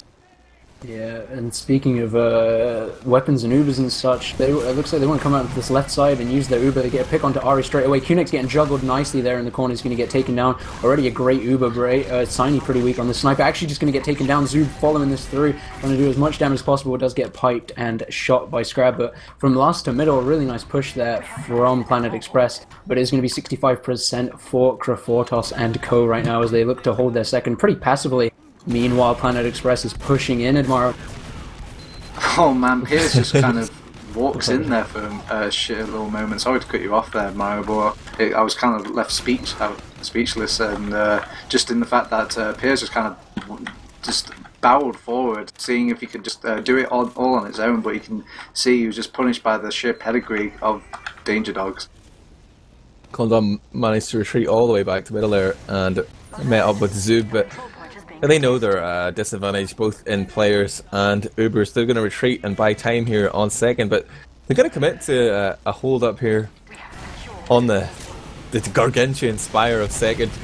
Big spam coming in there. QNX goes down on entry, then Kratos pops off the charge, and oh, Condom just holding down that right mouse button does get the pop off in time, and they manage to keep 6 players up here. This is going to be a huge turn in events. Only Kalari remains alive. What can he do here? He's not even going to contest. He's going to run and look for med packs, but he doesn't get the momentum he was hoping for off that jump, and damn easy comes in and shuts him down. That was a complete wipe coming in against those poor guys from Danger Dogs. Yeah, QNX right now, forward spawning, going to try and hide in this cave. I don't know if there's a name for it. No one's really spotted him. No one's actually gone through this way, so he's got some nice time. It looks like the rest of Planet Express are going really far forward. He looks like he's going to jump this point right now, and he's going to get a nice direct rocket there onto Sheepy and actually just trade with him in the end.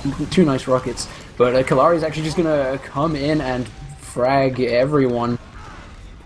Well, on the bright side though, Kratos was still alive during all that massacre. They went for just the little force, but they managed to actually walk away with a med kill. You actually see Piers is going to just cap it right in front of their face. Oh god, that was Okay, well, that happened. It's going to be 2-0 here. There's only been 21... Oh, there's only been about 9 minutes played, 21 minutes left as we go on to the third middle, but Planet Express still in control here, but is it just slowly that Danger Dogs are warming up to this map, getting back into it? They put a bit more of a fight there in the second round. Maybe this is the round, Turbo? Well, we'll see what they can make do on this mid-fight. Zoob goes in for a massive bomb, but actually manages to pirouette all the way back. You see Danger Dogs trying to keep Blob up as much as possible though, but they're getting completely shafted by the rest of Planet Express, and now they're just colouring apart at what little pieces they've smashed together, and that will be the midpoint for Planet Express, and they're just going to move into second for the easiest second point capture of their life. I like Planet Express are taking the initiative in the middle. It's a map that they haven't played that much of this iteration of it, so they're just like, yeah, we're going to be the aggressors, we're going to dictate what's happening, and it seems like Danger Dogs are just really panicking. Oh my god, QNX just got launched to the moon and back and lands on a sticky from EQ. They're throwing bodies in here. Kalari going to go down as well, and not even half Condom's life taken away here as they just push in through the lobby. They're going to be popping in with this 2-man advantage. This surely has to be another round here for Planet Express. They're pushing through with this Uber on the left side right now. Heavy was up of Scrabby. He's going to switch to Scout, but all of them, as they run into spawn, all the Planet Express just going to run to the point. Almost capped it. Frags happening everywhere, and the round is going to get capped out in the end as Last turns into a morgue. Oh my god, everyone just shooting so much spam. There was like 12 shots happening at one time from so many different players, all trying to stop that point, but eventually it does get capped out for Planet Express. It's going to be 3-0 the score with 19 minutes left. Let's see what happens in this next middle, TurboTabs. Yeah, thank God they had buffs holding that last point. Zoo was the only one alive because he just had so much HP that they had to chew through, and Damn Easy just got some really healthy damage because he was the only one that wasn't on that point. Well, very, very well played by him to kind of just spread out his sort of defences. Kalari is getting the first blood on this midpoint, and now they're even claiming a quick 1-2 as well as ISOC goes down. EQ will also get caught up towards the tail end of that little fight, and you actually see Damn Easy's gone all the way behind. He's just picking up health packs and trying to find his way to maybe even backstab the medic now as the roaming soldier. QNX and Ari, I think, were the heroes of that middle there for Danger Dogs. Both of them did like 1 million damage and got a majority of the picks, and QNX even picked up Condom. Like at the end of the fight right now, like it's on Damn Easy to do something big, but it's taken so long. Danger Dogs already used them pushing in onto last. Can they do anything with it? Siny is in deep right now trying to do all the damage. Zoob gets taken down so low on Heavy, but he does manage to stay alive. However, it is 2 down, so Danger Dogs can still do this, but the health's not that great. The Heavy's pumping out so much damage, and Iku's getting damage done with all these stickies as well. Brago's getting knocked down really low. QNX is really low. Kratos doesn't even have much health. That's going to be a successful hold for Planet Express. There are only 2 remaining in the end as this chase is happening right now. Yeah, I think that's just the power of the Heavy, and once he's on high ground, what do you even do at that point? You've just used all your ammunition just trying to punch yourself in there, and you've just got none left for the Heavy weapons guy. Well, Kalari tried to make the right move, like abuse the speed of the Heavy, tried to rush the point, but just ended up being Minesweeper there, got gibbed, but yeah, the smart move I think was to press S there and get out of dodge, but right now as they commit to this mid push, there's a flank from Kalari. He's going all the way around through cave here, and he's actually going to be able to meet up with Brago, so there could be a potentially ×2 back cap. Brago gets chased down by Damn Easy. We're just going to be able to stack middle here and cap because no one from Dogs is close enough to be able to block that. They're already -1 as well in terms of that man advantage. They're going to come in with the charge, and they're in onto the Condom. Condom does eat 3 rockets there and eventually go down. More frags will be found. They just went into that cluster of blues, and Pierre is dancing around here. The hero of round 1 won't be able to go huge. Does get gunned down by Scrab whilst Kalari goes deep to trade with Sheep, but does end up dying to Zoob right there. So, well, you see QNX is actually pushing forward with Kratos over on this second point already. They have got the forward spawn though over on the Planet Express, and they're just going to kick back on the second point now, make it a little bit difficult for Kratos and co to kind of initially push in. They don't have the Uber quite yet, so in their eyes they haven't really got anything to threaten them with right now, but it's coming up very, very soon, Max.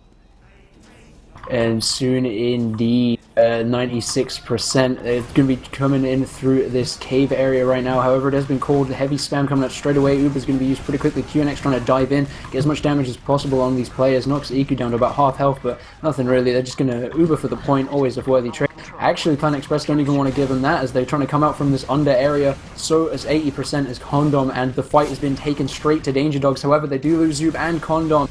And Ice goes down as well. Oh my god, this is pretty disastrous for Planet Express. They try to be ballsy, but instead they just got smacked down. And Heavy of Damn Easy behind the point is going to be their last saving grace, I guess, until spawns come up. 3 letters, QNX. He just completely demolished that team, picked apart the whole reason as they're actually trying to make this last push, and they're going to get it. And all of that was just came down to QNX completely decimating the enemy team there. He had a hand on every single kill on that second point. What a player. Yeah, they brute forced it there, pushing on to last. I mean, they sacrificed pretty much their entire team just to cap there. Zub was almost the hero of the hour, but it is still Planet Express leading 3-1 here as we arrive on the 5th middle, but Danger Dogs now with the momentum. They're playing quite gingerly now. They're waiting for their opponents to initiate again. QNX jumps straight up in the air to try and deny. But they have allowed Planet Express to move forward onto the point. They're trying to move left and they found 3 frags. And look at the health though on Dogs. There's like 5 players on red health. Zini does get gibbed there by Damn Easy. He's going to run into the cave but is hounded down himself. But huge survivability coming out from Danger Dogs there. Kratos doing work with the heals, but also just the players like baiting and distracting for each other. Like Planet Express just didn't know who to shoot. Yeah, it was really awesome. Like, pretty much Planet Express were just coming into the middle, trying to push forward, and then they just got circled around like Danger Dogs or like wolves instead of dogs in this instance, just trying to get them as much possible. And as they push into second, they're going to trade 2 picks and use the Ubers as well. Don't really know who this is favoring just yet. However, in frags and positioning, I guess it's going to have to be Planet Express. However, Ari comes in for a huge bomb to do all this damage, but it's all going to be in vain. There's only Scrab and Kraforthos remain. Scrab's trying to do as much as possible. Nice rockets there, and he's going to get taken down by Zoob. That was Zoobtastic. Kraforthos going to try and get out right now. Is anyone on the chase? I think EQ's there, going to try and cut him off. Yeah, but they're all straight away on him, but QNX is going to take down EQ and Damn Easy. Is it worth it? Zoob in onto Brago. Can he get him? No, he's like 2 HP, and Choki's going to get out. What is happening? This is pandemonium right now. Ari jumps back in onto middle and blocks that. Only 2 remaining for Planet Express. Can I get a moo in chat for that serious beef? They should have just taken it a little bit slower. Well, I guess they were so scrappy on second. They felt they were just winning the fight so much they could just push on to mid, but you need to remember they're going to have that forward respawn because they have the mid point captured under their belt, and you could see there the numbers were just way too much for them. Zoob was being like the tide turner there in that second point, but QNX was combating and being the tide turner on that mid. Oh no, that's really bad. Brago goes down, but Kraforthos actually has his crits up, so let's hope that Brago... Oh, 9 seconds, yeah, home spawn in time. Well, it's still pretty bad. If they magically build it up in the next 3 seconds, it'd be terrible. It actually is still pretty terrible because they're not really going to be able to do much as Planet Express are pushing in right now. All the heavies really far forward, going to get some early picks, great damage. Only Tiny going to be getting the first pick now. Ingy's trying to spam all his arrows through to the choke, but they're just going to take this middle pretty clean by the looks of it, just brute forcing their way in there, and Sheepy picking up the picks onto Scrab and QNX. Over Damn Easy as well, getting a there's a crit nice on kill. the way. Kratos has it, but he's like severely outnumbered here. He's trying to move forward with the Brago, and Kalari doesn't know what to do. He's popped up the crits, but oh, nobody's in sight. Kalari does manage to clean up Damn Easy. They at least survived that threat, but the crits didn't yield the frags they hope for. Here comes the Uber, and it's 4 players being flashed through choke, and Kratos somehow manages to serve towards lobby, but he's had to sacrifice 3 of his own players to stay alive here. And if Planet Express just push forward and go for the wipe here, they could have a very easy round, and Kratos does go down. What was he thinking? Should have gone to last. I don't know why he was there. He seemed he was in such a rush to get out, and then he decided to hang about at lobby. I just don't understand. Condom just jumped onto a roller with like 2 HP. Oh, dude, it was just Condom things. Condom was doing pretty well at the start of this cup as well. I was kind of surprised. I thought he would have died a lot more than he has been doing, but maybe he's finally finding his rhythm, his feet, his signature Condom playstyle. Ouch. Those are some harsh words. What? Man. I'm just telling it how it is. That's how everyone was literally. He was the whipping boy last season, and now that I finally poke a few prods at him, everyone's just like throwing me under the bus. Cyberbullying here on Team4tress.tv. Yeah. Well, please stop TurboTabs. You can only be mean if you're in Prem. That's the only time you're allowed to insult other Prem players. No, Condom is garbage. You're right, TurboTabs. I stand by thank you. 100%. Nah, I love Condom, please. Who else are we gonna call out? Like, nothing's happening. Let's just shit talk some people. I just call him out, it is, I suppose. He did jump on a grenade. Uber advantage here for Kratos. We're moving our way through cave, aka the dragon's vagina. It's been remodeled surgically, and the Uber push was slightly optimistic. They thought they had an advantage, but they waited so long to push. It was not true. Zub gonna chase down Kratos there.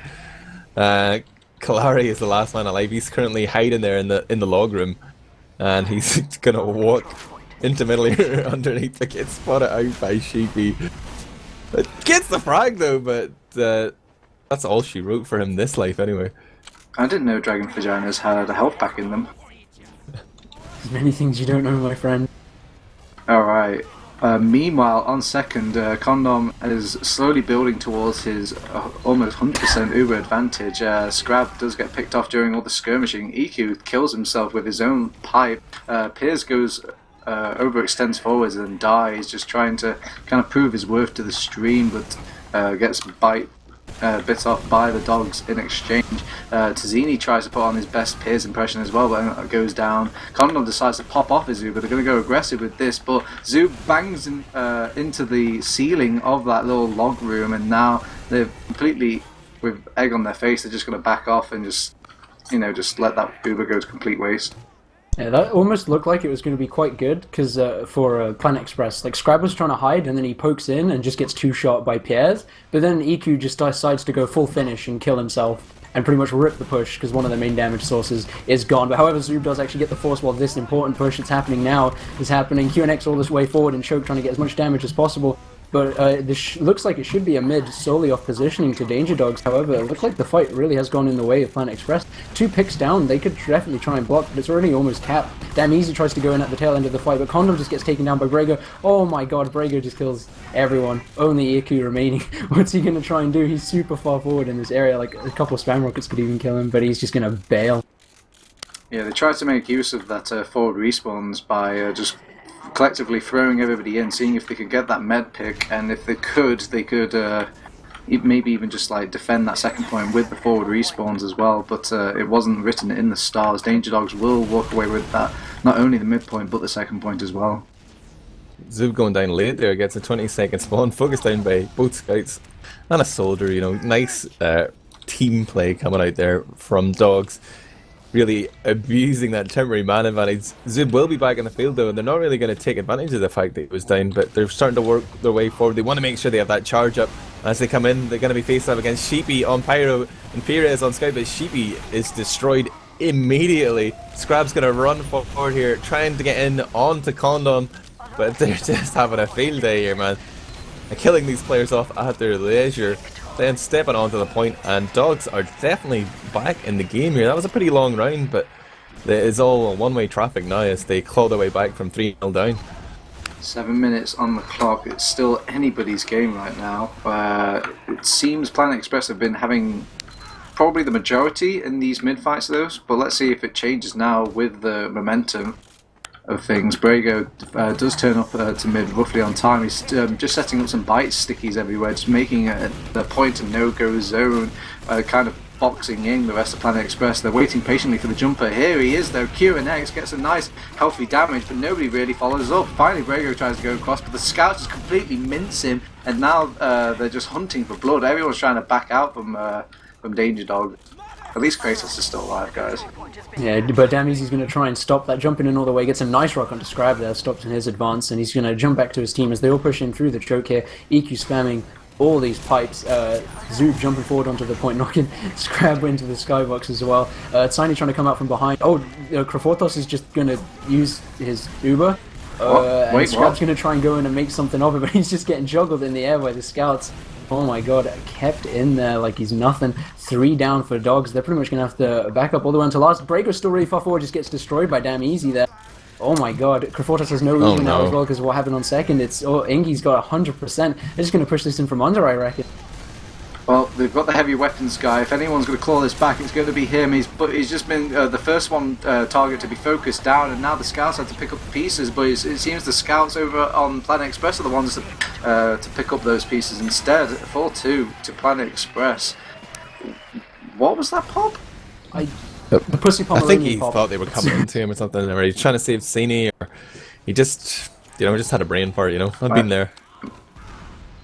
My tiny Div 1 brain does not understand.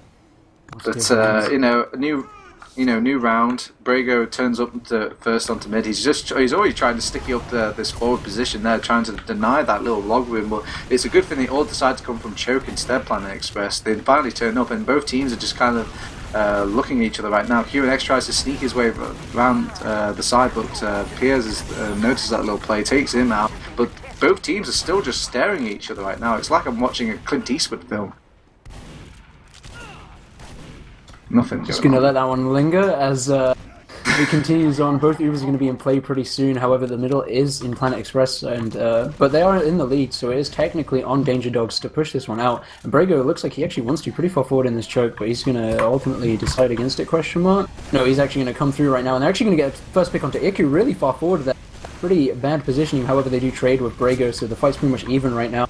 But the point is owned by Planet Express, so I guess it's still in their favor. However, Krafortas does have to use his Uber right now, and Ingi still hasn't even had to use. Oh my god, this is such a better Uber for them. They're just going to have to chase it on through choke right now. Scout of Scrab actually going to get out, really nice by him, but the rest of the team's going to come in. QNX far forward, but it's going to get taken down damn easy. Jumps straight in onto Krafortas. He tries to get the Uber swords, but he does trade.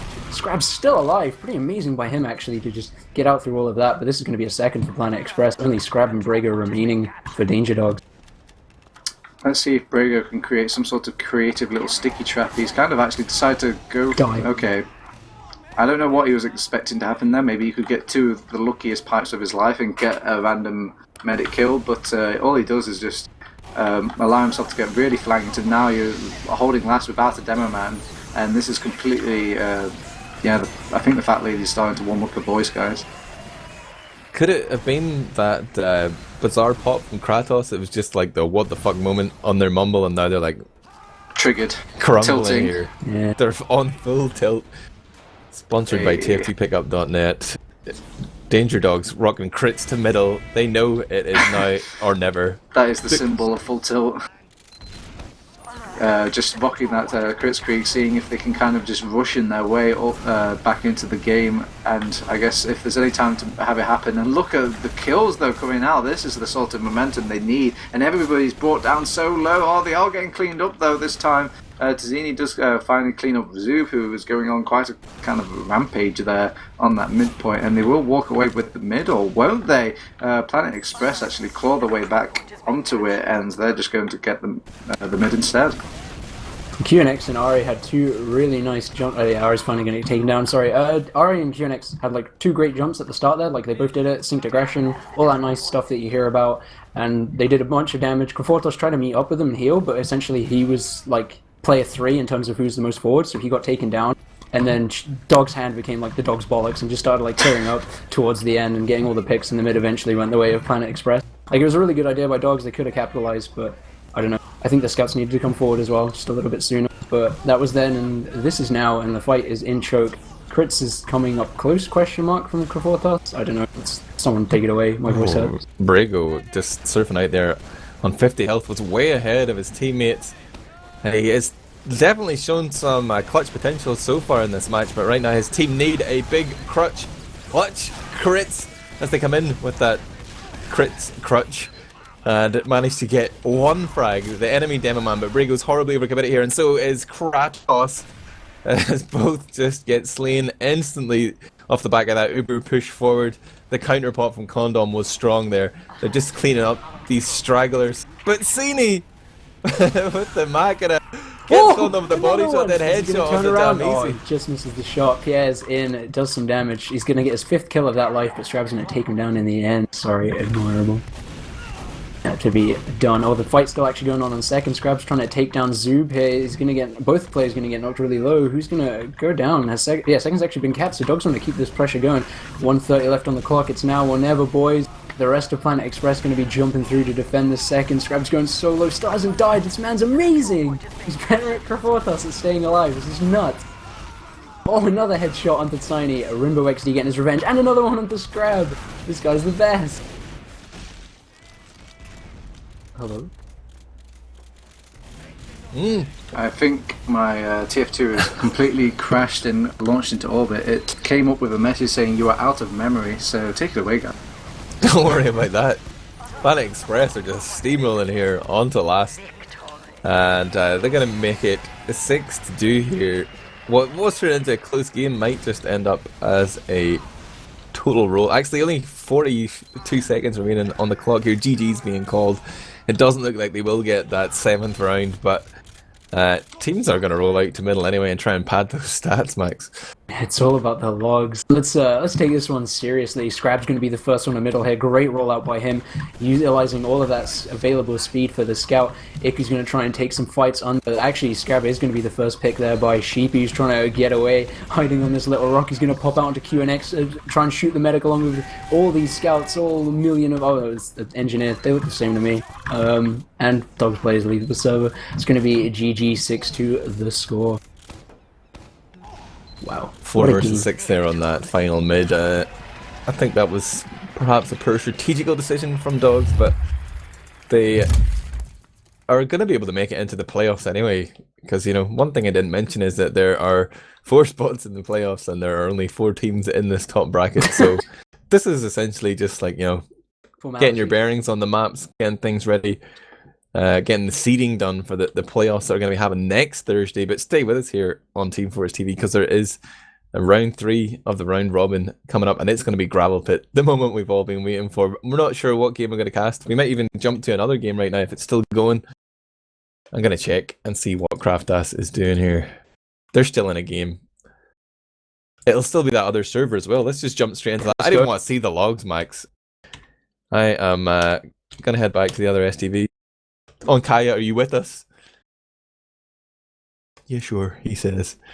Max, yes. This is Publiclir versus DD5 or DD plus 5 friends. And wow, it's 3-3. There's 2 minutes left. Alright, it could all come down to this. Looks like DD5F and friends and the DD team are going to hold their second, and Ubers are relatively even. This could all come down to this moment with 2 minutes remaining. It looks like we've joined for the most important part of this game here, Admirable. The defense is Prolander for, what are they called? What is this team? I've already forgot who's playing. Publiclir. There we go. They've got the Heavy and the Pyro. Huffy's on the Pyro, his main, so he's probably going to pull something out. No off-classes for the DD team, but I think they want to push in through this right side here, Admirable, when they're up. And it's actually going to be up a bit quick. This is it. This is their chance to just steal the big W. They're going to lead with 2 scouts here.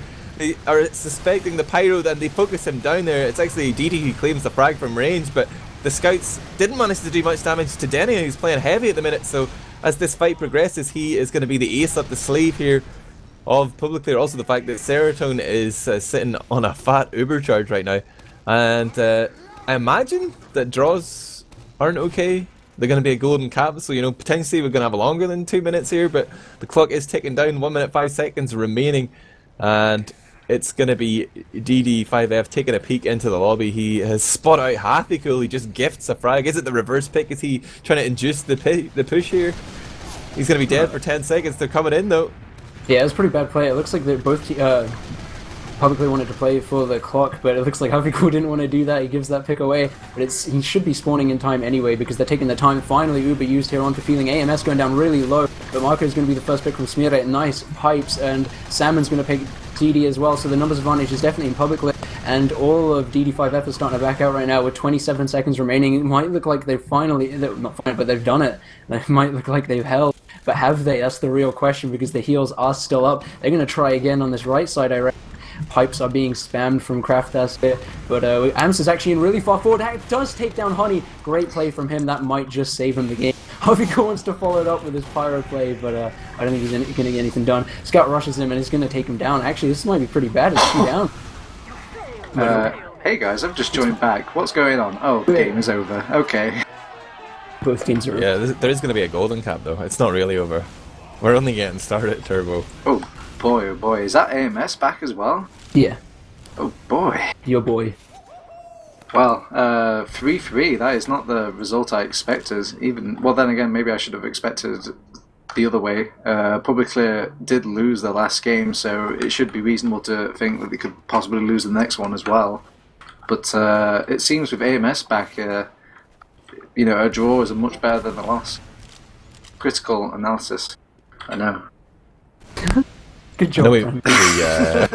We missed most of that game, but looking at the logs, you can see feeling top damage in there, 361 damage per minute, 28 frags, 10 assists, and 18 deaths.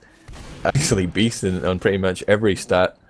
7 air shots, only slightly outdone by Amps there, but feeling like he hasn't been playing at the top level for a while. It's just shown up here, and he still has it. Like, I remember that season with cplay.tt where like his team weren't great, but he just had an absolute monster of a season.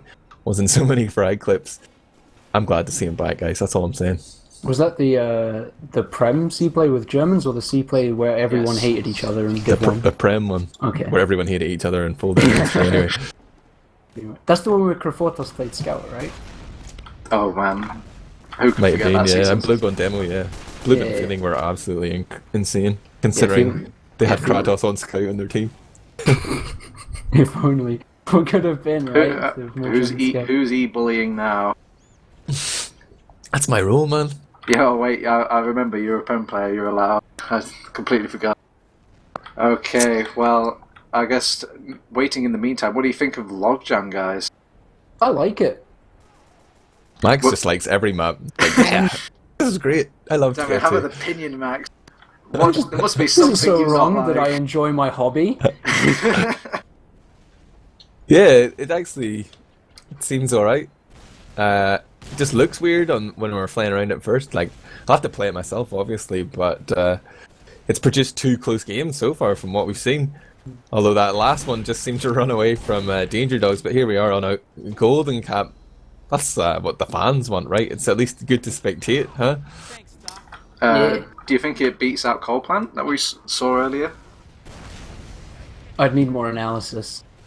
I don't know, I'll just bow to the opinions of the TF2 elders. Like, people are actually playing TF2. Whatever Kata says goes, you know. Actually, let's see. Who in chat, which map do you prefer? Press 1 for Coalplant, press 2 for Logjam, and press 3 for the lols. I'd imagine 3 is getting the most. Yeah, well, it was always going to happen. 3 or 5 is always what gets spammed when you ask for 1, right? Because people are nice and archaic. You set up this poll to be doomed from the start. Yeah. That's how Max Money rolls, dude. Don't care about logic. Alright, so we've gone down. He is leading it, yeah. We've got down to the wire. Who's your money on, guys? I'm going to be back in Dogs. I think they are on the... Not Dogs, what am I talking about? I was going to say, I didn't see that coming. I'm going to be back in DD plus 5 friends. I mean, I think we have underestimated them severely. The addition of feeling to their team and the removal of Basti is just like, you know, great job. Couldn't be happier. Well, I guess if I have to place my money where my mouth is, of course I'm going to go Publiclir. I'm going to go with my brain rather than my heart. They just have to win this, man. They've got... Look at all those names on that scoreboard. Come on. I'm going to give it to DD and Co. Sole for the fact that they don't have Happy Thrower. And I don't think people acknowledge how much of a factor that actually is. Because when you don't have Happy being told to never leave the medic, he just runs around the map and does nothing. So they're essentially a player down. Reminds me when when Permzilla took over the reins of Happy Cool over from Nox. Happy Cool's first piece of advice to Permzilla was, "Please yell at me when I'm not with you." Pernzilla was so confused by it, but you know, I guess if he knows how his mind works, he knows it's what got him to Prem. That and Captain. But moving on. Can you see Serotonin yelling at Happy Cool to come back and protect him? I can't, actually. It just seems too nice. Not that kind of medic. Seems way too nice of a guy. Yeah. He just likes to surf things and hit arrows, you know? Yeah. It's okay, guys, if we lose, as long as you have fun. As long as you hit dank arrows, that's what medic's all about. And putting yourself in danger so you can escape. If you don't actively put yourself in danger as a medic, you're not having fun. You're just getting carried. This is the patch of the manly medic, man. You get 12 health regen per second when you're healing a damaged teammate. It just wants you to be in the fight.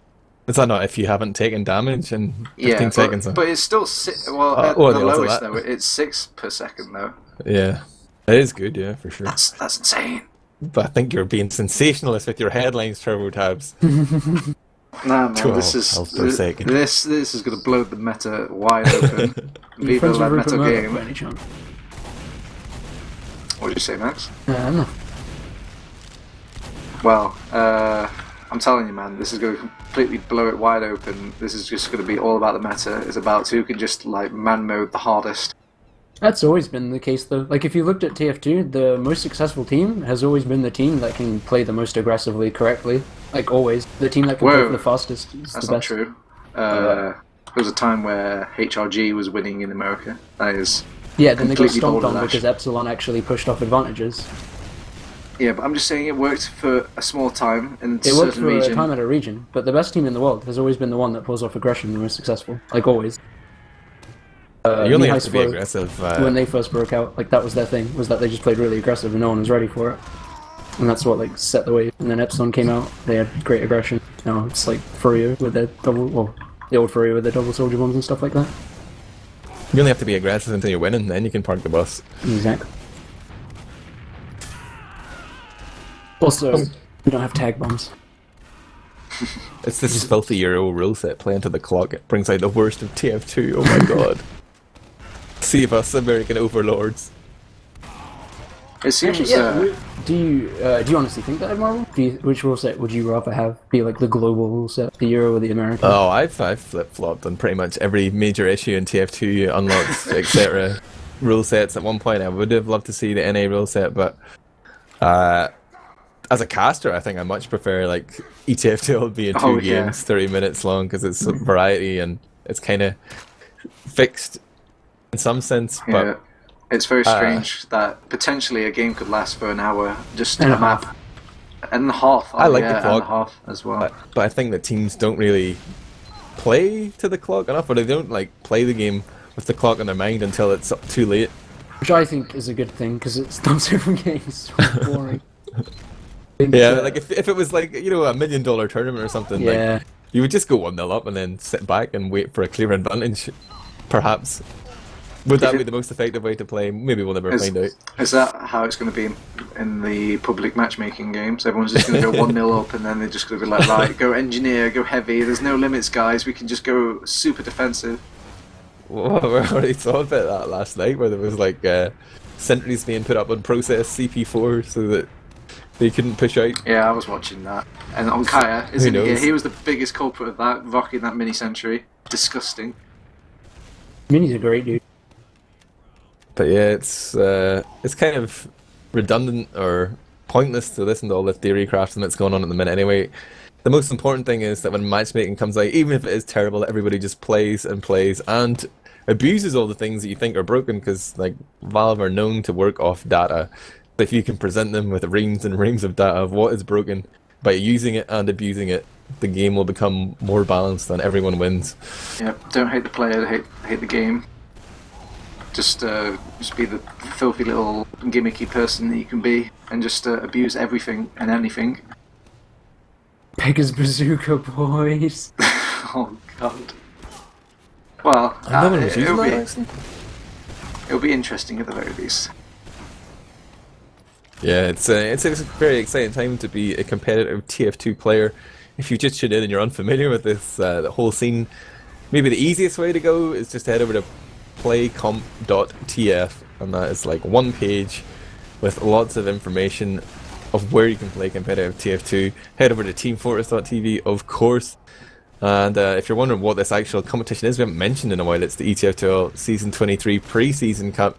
We're at the group stage. There was a kind of a shortfall in the top teams that signed up, but the 4 teams that we have here have been very competitive. We've had some close games so far. And this is a golden cap here in round 2. In about 8 minutes we're supposed to be going to round 3, which is Gravelpit, but there could be delays if this golden cap doesn't get underway anytime soon. Will Stinson just come in and issue a default coin flip? Has that actually ever happened? Coin flips have decided lands. Oh god, yeah, it has decided lands. Famous Lithuania land, where we played through the whole night. I remember an amazing moment was it was like 6:30 in the morning. Everyone on my team was either asleep or like falling asleep on a beanbag. I like just woke up, I look around, and then I see Alfie is just on the computer playing RuneScape at like 6:30 in the morning, just completely wide-eyed awake. Just no XP waste, bro. But everyone else was just like, I want to go back to bed. I think the Enigma Zone crew just did the right thing and pieced it halfway through the tournament and just went to bed. Everyone should have done that. I fell asleep through one of the maps, like it was retarded. But every time I talk to somebody though, they do always say it's the best land they've ever been to though. Not the land, but as in like the event, as in they went to it and they enjoyed themselves, they had a good time. The entire land was probably the worst part of the event. Nah, dude, don't you love staying up till 7:30 AM to play video games? You're just not a true gamer. Like, every team had about 3 hours in between maps. It was amazing. You had all the time to hang out, you know? Yeah. Actually, we've been spoiled for LAN events when it comes to TF2. It's really been healthy between the Lithuania, and we've also had DreamHack as well. We've had, obviously, iSeries being a continual thing. There's way too many lands. You've got some more lands coming up. You've got Gamers Assembly coming up over in France. I'm sure there's going to be more DreamHacks on the horizon, and iSeries is definitely not going anywhere. I can't hold all these lands, guys. Deutschland as well, of course. Deutschland as well, good god. It's just, my wallet hurts. Sideshow has just got land fever, man. He's pumping out these lands at a rapid rate. Gamers Assembly sounds like it's going to be big. There's already a €3,000 prize pool confirmed. That was announced on teamfortress.tv. You'll be able to keep up to date with the scene news there. That's going to be coming out thick and fast. It's already been really whipped into shape by TSC there on the North American side of things, but I think we're planning to ramp up our EU coverage as well. You've seen the frag clips coming out if you follow us on YouTube, or even just the news posts. We've got some of the scene's favourite editors, like Beater, in there doing work, Dashner as well. And that's going to continue on a pretty regular basis. You might be seeing a couple of clips a week, maybe more. Yeah, we're just, and we're even redirecting some more sort of like writing pieces over onto our main website as well. So we're really just going to make sure we're hitting you hard from every single angle, it seems. We've even got a Discord server, so if you just foaming at the mouth and you want to play at that very moment with some friends or just want to murk for somebody, you can do that as well. Just head over to our Discord. Yeah, discord.teamfortress.tv. Yeah, exactly. There's loads of short URLs, or well, not short ones, but easy ones to remember. There's Discord, YouTube, Steam, Facebook, Twitter, all at .teamfortress.tv. And we're always looking at new ways to interact with the community. If you have any ideas, let us know. We want to spread the competitive gospel. Like, these short frag clips are a great way, you know, to just showcase the skill to the rest of Team Fortress 2 and the wider esports community. Let people know TF2 is a real game. Well, it's finally though, the dream is happening, it seems. It's getting implemented right into the game. I don't think anybody would have dreamed of that like 7 years ago, Admirable. Actually, it's 8 years. 8 years this game is now. 8 years old, Jesus. Oh yeah. The matchmaking is going to be great. It's just like, if the worst case scenario was that, competitive community doubled its player base, that would be cool. if we just had TF2 players actually start playing competitive, I'd be happy with that, you know. But you know, the sky's the limit, depending on how much time and effort Valve want to put into it. But like as always, the competitive community are ready to put in a lot of hard graft and hopefully make it the best it can possibly be. Yeah, I think if the love of a game powered an esports scene, TF2 would be the biggest on the planet. Obviously. Combined, all the other esports combined, TF2 would still be bigger. It's just so special, and it seems so unique in just how it just keeps going on. Even though it has been 8 years, like TF2 is still a comparatively young game. Like if you think about de facto esports like StarCraft, Counter-Strike, even Dota, the game has been around for a long time and people just understand how it's played, but TF2 is hopefully starting to reach that critical mass freedom. It won't be an alien concept that people play TF2 competitively. People know about it and they'll be able to tune in and watch, if not compete themselves. And it is the year of the FPS, I believe, that's coming on, and what a year I think it will be for TF2. I believe my hype anyway. Let's go. Speaking of hype, the drums have played. The horns have sounded off. The game has started. If you're just joining us, this is ETF2L 6v6 Preseason Cup number 23, or something along those lines of order. This is Planet Express versus DD plus 5 friends, and the first mid I see is DDF 5F himself taking out Denia, and that's just started the dominoes to fall, and DDF are just come crawling all over this midpoint. Chappie even cleaning up a kill onto Smear as well, with no Downman on this second point. I think that's a second point lost for Planet Express. I mean, Planet Express, Publiclir, I've just completely thrown up the wrong kind of names. This is your final warning, TurboTabs. You're on your last life, man. I'm rusty as an old gate, man. This is insane. Oh, Serotonin catches the direct rocket, surfs it away, refuses to pop, and now when he knows frags are guaranteed, or hopes they are, he's Ubered here, but he's just let his scouts run forward. They haven't been able to do too well. They did kill off Chappie, the demo man, but it's looking sketchy here for Publiclir. Feelings coming in there, but gets wrecked by Smear, and then Smear onto DD as well, kills off both soldiers, and eventually gets pistoled down himself by Schoberg. Ixie as well finds Happy Cool, and throughout all that, Honey manages to stay alive, so they're going to get control of Spire and maintain the Uber advantage. Max, I think you might have been right about Happy Choke. He just had a clear shot onto the medic there, but he just whiffed all his shots and got gunned down by both the scouts over on DD plus 5. The feeling was amazing there. He got launched like into past the skybox and like perfectly surfed onto a health pack and then killed like 2 people. That was pretty incredible. And then Amps got slammed right at the end of that fight. But I guess right now we're just gonna be waiting for DD and friends to get Uber charged. 95% should be coming up soon. Let's see what they're going to be pushing into. We're going to have a heavy and a pyro on this defense as they push in through this secret area. Schoberg is going to be the first frag, feeling picking up Happy Cool. Pretty even right now. However, DD and friends are going down insanely fast as I say that. Smear are going to pick up the last 2 picks, and that's going to be a second recap, hopefully, for Planet Express.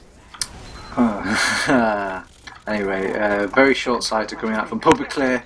Okay, Publiclir. Actually, short-sighted coming out from DD5, where they just kind of just launched themselves straight to the last point instead of just kind of using that Uber to kill players, instead of just gain ground onto that point, and there was just way too much on their plate to deal with, and they were just being blocked up by that heavy weapons guy. So a second point will go towards Publiclir, and they're fighting up against DD5 on this mid. I'm learning slowly. Admirable. Uber push coming in from the left. Amps launches, then gets the flash, and they are just going to send 3 players straight through choke here, trying to use those Uber flashes, but they decided not to continue. They probably could have gone. They had them pretty softened up there. The blood was oozing from DD's nose, but they've decided to show some mercy here. They retreated, but Ixie's just ghosted in behind here. He thinks Christmas is coming. He's like, what? The medic's standing here? Nobody's looking at me. He runs back, then runs in again. 2 shots Serotonin. And this is going to be a slam dunk push here, surely, for Honey. Ford pops up the charge to keep Schoberg alive. They're chasing down Salmon underneath. Amps is hiding in the corner. They're aware that he's over there. And Smira seems to be being contested right now by Chappy. Uh-oh, he's playing a dangerous game. The spawns come in. I actually realised the spawn has changed to there now. But Chappy's retreated, and a continued advantage situation here for DD plus 5 friends. Joburg putting his best foot forward. He's seeing if he can gain so much ground, but he just gets completely minced by Hafikul there. It seems the rest of DD5 did not want to join Joburg in that initial push. Chappy goes down as well too, another scout over on Publiclir, and now they've got the man advantage. They can just claw back their way into second, but Marco's gone all the way round and has been slapped back down as well. So it just seems the lemminging in DD5, and it's just going towards the way of Publiclir. And Publiclir want to keep this recent acquiry of frags rolling through, except no, they don't. They went to choke. Now they're all backed up on the second. They're just going to go wait to get their Uber before they do anything. So I think, yeah, DD and friends are going to recognize that there's nothing coming into them, so there's going to be a both Uber advantage. They might as well just stay on. Nope. Okay, of course, as I start saying, oh my god, as I say they stay or they push, they decide to do the other one. Finally, Feeling's going to spot out Salmon here, but it's just going to be some spam. However, it does mean that they're going to move into this log room finally and try to get a push. It was just a big distraction. Everybody was just looking at Feeling. He was like inching back and forward. Oh yeah, we're going to Uber. Sure we are. But nobody expected that roamer bomb to come in. Now, with Serotonin long dead, here comes the pop in from Honey, Chappy and Feeling. And just such a well executed play there. Obviously, big credit to DD5F.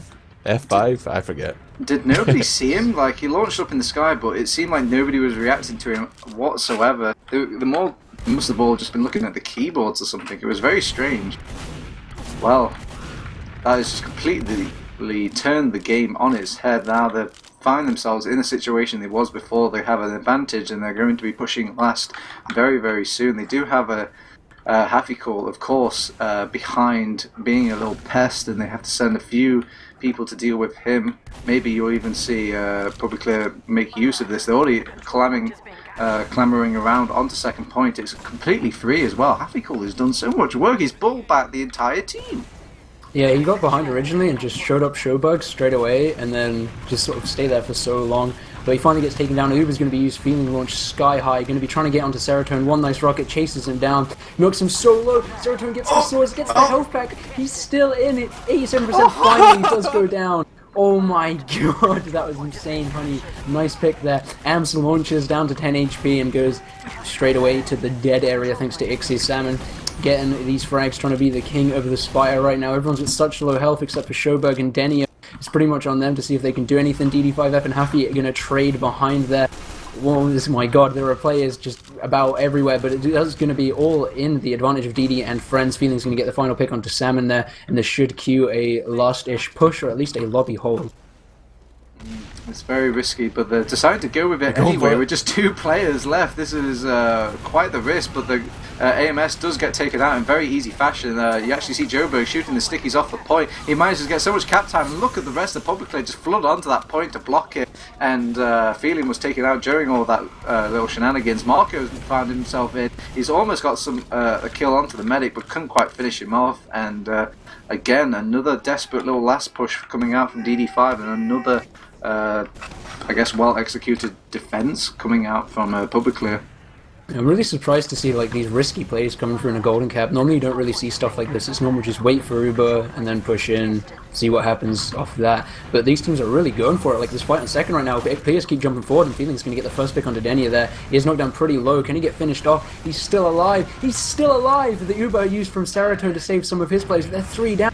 Feelings Uber finally getting popped on him. He's trying to block Serotonin. AMS, nice direct there onto DD5F. But what's going to happen here? He's actually going to take down the medic. Feeling you should have probably gone for Amps. Medic's useless after Uber. But the rest of his team is just going to try and get on this point. Amps is the only one remaining and saves it.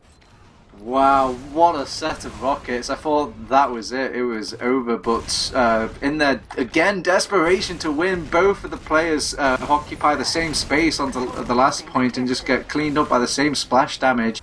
If they just, took took a breath and slowly, calmly went into last point, they would have won this game up to 3 times now. They were just feeling themselves, you know? Right, okay, that's it. Those We're noises going were to worse make a than the jar joke. now. If you make that pun one more time, you have to put pennies into this jar. I got a bad feeling about this. Oh man. This is going to be our land fund jar, and it's going to be fully funded by the end of this cast.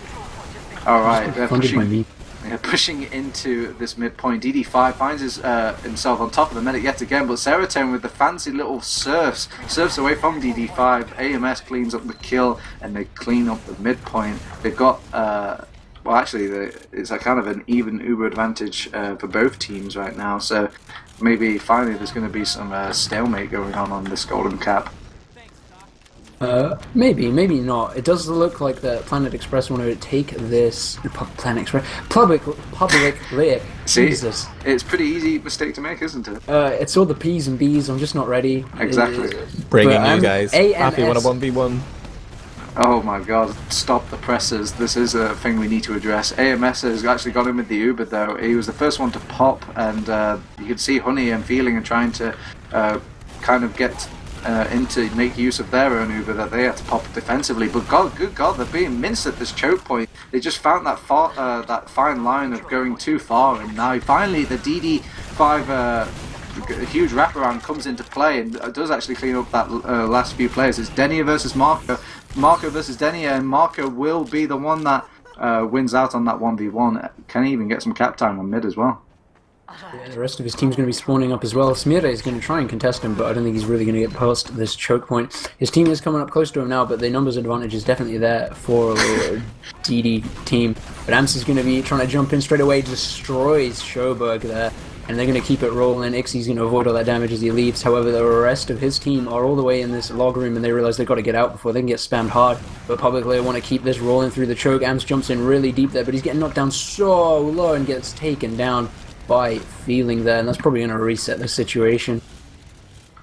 Well, Honey is sitting on a slight advantage, but I doubt they'll go off that advantage. It is only a mere 10%, 15% at best, and they are poking and prodding through these doorways. They might even not have to use an Uber because they're just getting in for free, it seems. They get a kill onto Salmon.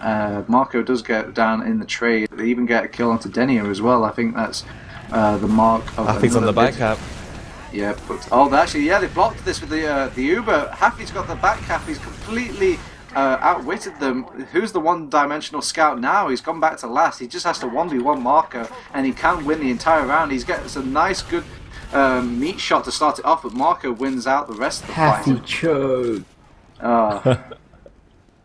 Well, let's see if the fact that the rest of DD5 had to swiftly back all the way back to last to kind of deal with that situation, they are going to find themselves in a very advantageous, I should say, position nonetheless from that back cap from Happy Cool. But with the health spawns work on this map now, they can come into second, which is what they're doing, and everyone's trying to go in really deep there, Amps and Salmon. Denier is going to get taken... Oh no, that's my kill feed being really shit. Salmon now finally gets taken down, the first casualty of this fight, and the rest of Publicly are not pretty low, but they are very close to Ubo, whereas DD and friends aren't. Kraftas is really forward here in this choke, going to get taken down by a nice pipe from Smira, as well as Sherber getting taken down on the flank there. Second isn't looking too good. Am's trying to go in super deep there, but just going to get meat shotted down. Rest in pepperonis. Smira going to be trying to do as much damage as possible, but the scout's right in his face. Ixie going to take them both down. Meat shot mania right now. Oh my god, Salmon is going to be a fresh spawner. They pretty much wipe. Oh no, Salmon's actually already in hiding, but everyone's going to go past him, question mark. Serotonin went down early in that fight. It prompted all the aggression coming out from Publiclir, and then in exchange for all that fighting, Denia comes behind and does the very same to Honey, so both teams just kind of dropping their medics left, right and centre here in this golden cap. There's still 16 minutes left on this clock. Could you believe that 40 minutes has already passed Admirable? So back and forth right now, and there's two other teams just sitting twiddling their thumbs, waiting for these teams to be released so they can complete that third and final round on Gravelpit. So this is not even close to the end of our cast tonight, guys, but this golden cap has been intense so far. Luckily they forgot to change the time limit so we can see that they have been playing for like 14 minutes. And still not even close to deciding a winner. We've been on both last points, I think, at this stage. But both teams have come up with solid defenses. Just one cap is all it takes here as the Uber comes in from Serotonin. Amps gets denied with a big pipe to the face from Chappie. And Honey has milked this charge for so long. They're going to be able to perhaps clean up many... Oh no, DD5F and Chappie both going down there. So as the Uber fades, it's looking horrible for DD plus 5 friends. In fact, oh my god, a complete 2 wipe. scouts in the face of Serotonin there, and he just walks around him and he can't shoot him, he's going to stay alive. Great play from him there as the rest of, oh my god, DD5F's team just sort of died right after that Uber. It was a nice pop from Honey, I guess, but Feeling couldn't really get anything done with it. They saved it for like the right time, but they just sort of used it in an awkward position, and now it's left them with their second getting capped. Soldiers all streaming forward, Amps and Salmon doing so much damage, and Kraft that's going to get taken down there. They've lost their demo man for last. Chappie is vital for this last defense, and they are going to meet up against a Uber advantage from Serotonin. He's going to have it built up almost any second now, and the push is going to be going in. Maybe he can respawn just in time before they even have a chance to use the Uber, but he needs some time to set up those stickies onto point. The Uber comes in. They've actually decided to go with the vaccinator to just put up as much resistance as possible. They're doing a good job of keeping the point well defended. It seems like they don't know what to do over on Publiclir. Do they cap the point, or do they just go for the frags? And they just seem to be well kited in both regards. Haffycool's trying to go for a play there on the left side from his team's perspective, but he's just going to get taken down by Ixie again. Haffycool not really making some of these big plays work tonight. Pretty unfortunate. We're still on this golden cap. We're back on Uber there for Honey. He's not going to stay vaccinated, unfortunately. This golden cap is insane. It's been on for so long and there's still so much happening. Jesus, I've not been left bored. There's not been a stalemate. Look, the teams are still keeping it going. They're going to be pushing through choke right now, Admirable. Yeah, it's not like we've been stuck on one point going back and forth. It's like the whole map has been covered multiple times.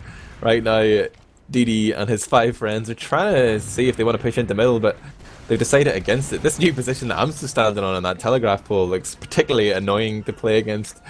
But no one's able to knock him off his perch. They've just decided to retreat here. They're clearly not confident about their Uber advantage, and perhaps just the sort of layout of this map means that they don't want to try and push on a slim advantage where they have to cover so much ground to chase down the enemy medic. Like, look at this hold, miles away from choke, and they can easily just pump out the spam there and force. Like, this is the kind of design issues that left Logjam, or left a sour taste in a lot of people's mouths over Logjam in the past, but hasn't quite been addressed here. I think that that telephone pole is kind of a new addition as well, so it's very strange. I don't know what was the main purpose of that, to kind of induce maybe a better position to hold this choke area, but I don't remember it being particularly difficult to hold that choke area before, but alas, that is the map that they have been dealt with. I wonder what sort of gimmicks or sort of like new ways they can like slap out over on DD5 to kind of just mix this thing up. Maybe have we seen any off-classes yet in this golden cap? We saw a bit of sniper, like rarely at the very start of the game, and I think other than that is... Oh wait, no, we weren't around for the start of the game, that was the other game. So, Feeling getting fucking rocked by Amps there. Holy shit, get out, kid. Knocked all the way back from choke. Sorry for all that burst of passion there. Oh no, Honey! Turns his back on Amps and drops to a fat direct. Feeling and Schoberg now just flanking through here to see if they can get the foresight. Serotonin has his back turned. Feeling gets the frag onto Amps, but Serotonin pops on 90 health. Feeling that surely his life is null and void. Does go down, but with that force coming out, at least buys them a little bit of a chance to get back into this. Are they going to have to sacrifice the Spire?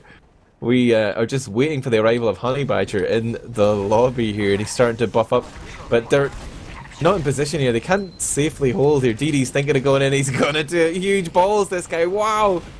And somehow, like, that should have been Publiclir getting 5 frags as they just pushed out through that lobby door, but no, it's Publiclir who are getting absolutely slammed right now. How does this work? Man, there's been so many heartbreaker rounds. It's unbelievable. I think it's like the highest I've ever casted at the very least. I'm not sure about you, Admirable. Have you ever seen anything like it? We're gonna have to go back through all the demos. We need some statistical analysis. Gentleman John, please set some records for us. What was the longest back and forth ever in competitive TF2 history? This is pretty insane right now, but look at this. Honey is sitting on a sweet Uber advantage. Pretty much a full one right now, as there's no heal target here for Serotonin. He is respawned and is looking for some love.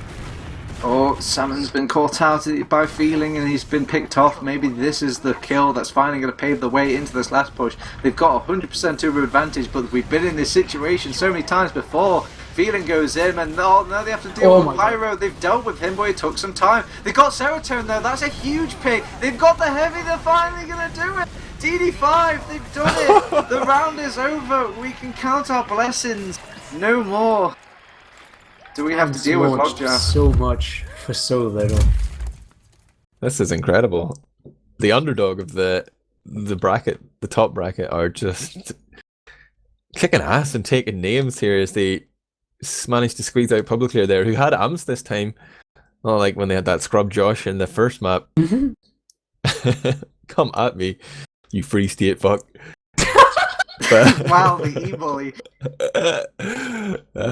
But yeah, we are just like chomping at the bit to go to Gravelpit now. There's probably going to be no breaks, but that golden cap was so long, I actually want to see the logs. That was awesome. Oh, I've got an update here. I wonder if there's more damage. Stop the presses. Stop the presses. AMS has just messaged me to say that they're playing the Dogs game on Sunday, so there's no need for a straw poll here. He says they're missing 2 players. The game went on too long. I don't know. So the other game would be Planet Express against DD. That's the game I'm going to cast, I guess. Are you sure this is the right Planet Express? He's making sure I'm not mixing things up. Put a big fat sticky note right there. So there you go, Planet Express. Can't get it wrong now. It was an awesome golden cap. I don't think I've enjoyed a golden cap that much. It was just because it was not like a traditional golden cap. It just kept going back and forth. It felt like just a regular game, really. Alright, Logjam's my new favourite map. It's the best. Screw every other map, they suck. I don't know, the only time I've been that hyped for a golden cap was when Epsi slammed Mix up at I-52. But that was like the whole context of it as well. Like that was just on its own, just an awesome golden cap to watch. I need more wine. This is awesome. This is a great night of TF2. G-Pit next, let's go! Have we actually seen any unlocks being used? Like I saw a bit of pumps in action there, but did it change the game? I don't think so. No, this has been a cup about the maps rather than the unlocks. They're a red herring. There's just too much on the plate, you know. There's too much to digest, and now we have to move on to dessert, guys. And I heard there's like 3 little samplings of this, so that's my way of saying there's going to be a best of 3. So I think it's going to be a long night of TF2 ahead of us. It's going to be Gravelpit now, and one game has already declared that it won't be played tonight. So Planet Express versus DD plus 5 friends will be the final game for the night. It's going to be a sick game of Gravelpit. It's been a long time since it's been played in 6s. Like we've got new unlocks, new ways of approaching things. So you know, I'm hoping for an education here, guys. Yeah, I'm going to have to dust off the old strategy book. Let me just... Okay, right. Some of the traditional strategies are obviously the engineer on the on B, where you just everyone just ransacks B and only ever defends B, and just leave A to the wolves. Or you could go for the old, somewhat in the later life of Gravelpit, the Iron Man strat, or the something like that, where you actually decide to hold all the points and you instead use like a heavy weapons guy to kind of switch between all 2. Yeah. And which one are you feeling, guys? Which one sort of strategy do you usually play in your old games? A is such a gamble because there's only that one way to retreat from A through that little door into C. And it's very easy to get your respawns cut off from the flank as well. But like if you go to A, you have to have like the ultimate A hold. Sometimes it has been effective in the past because no one ever does it, and so teams don't have a good idea how to break some A defenses, but like B is just the much safer option, which is part of the reason why like they tried to make a pro Gravelpit, etc. Because A is, for all intents and purposes, just like not used at all. It's just like a annoying little objective you have to complete. Yeah, but B is so much more reliable to hold on, much less of a gamble. Plus, you do have this little roof area, which makes it like a powerhouse to defend as well. I mean, what does A have in regards to that? Well, you have the kind of height advantage, but there's good cover in A as an attacker. Like, there's some nice holds, like the gun forward on the rock and stuff. I'm talking like from years ago, and even when you used to be able to put like teleporters up on the roof, but that stuff's all been removed. So like, there isn't really a lot going for A, other than the fact that it's just the road less traveled. You can catch people off guard, perhaps, but most teams, like Gravelpit, is falling out of favor. They don't spend time practicing the map, so they're just going to stick to like the tried and true B hold. Can we spot any names that have actually been around for like a high level game of Gravelpit? Zub has played a lot of Gravelpit, I'm sure. Like, it used to be Finland's favorite map, but also his Highlander career as well. So, do you think from just from experience alone, he's just going to be the saving grace for his team? Yeah, probably.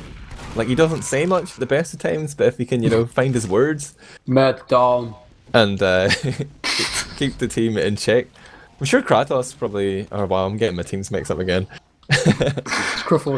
I'm sure he'll betray somebody and just like start whispering to one of the teams. Imagine Feeling is gonna have like an idea of what he wants to do as well. Like, he's a serious pocket man. He's got a plan, but I think it's gonna be a kind of Wild West scenario. Just gonna see what happens. I think a lot of chat. Well, not a lot, but like, there's going to be a decent amount of chat that's in the same position of me. Like, we're pretty young to the scene, and the only time I've ever seen Gravelpit being played is in Fragvids, and that one time where in an NA cast they randomly went to the Gravelpit game, and it was like that huge upset with the shitty invite team beating like the one with Pure in it or something. So like, what can I expect to see? It's traditionally like an NG on B, you give up A, and then C's like the real fight, right? Pretty much. There's a lot of like ransacking. You just sack a lot of your players where the medic just stays and spawn, and they'll have a quick attempt at just forcing out the medic, at least for the very first part of the stage, because you're going to spend at least one of those players capping A. So at that point, instead of going in like 5v6, they just want to throw in 4 players and seeing if they can get a free med pick. At least that's how it always goes for Gravelpit, from what I remember.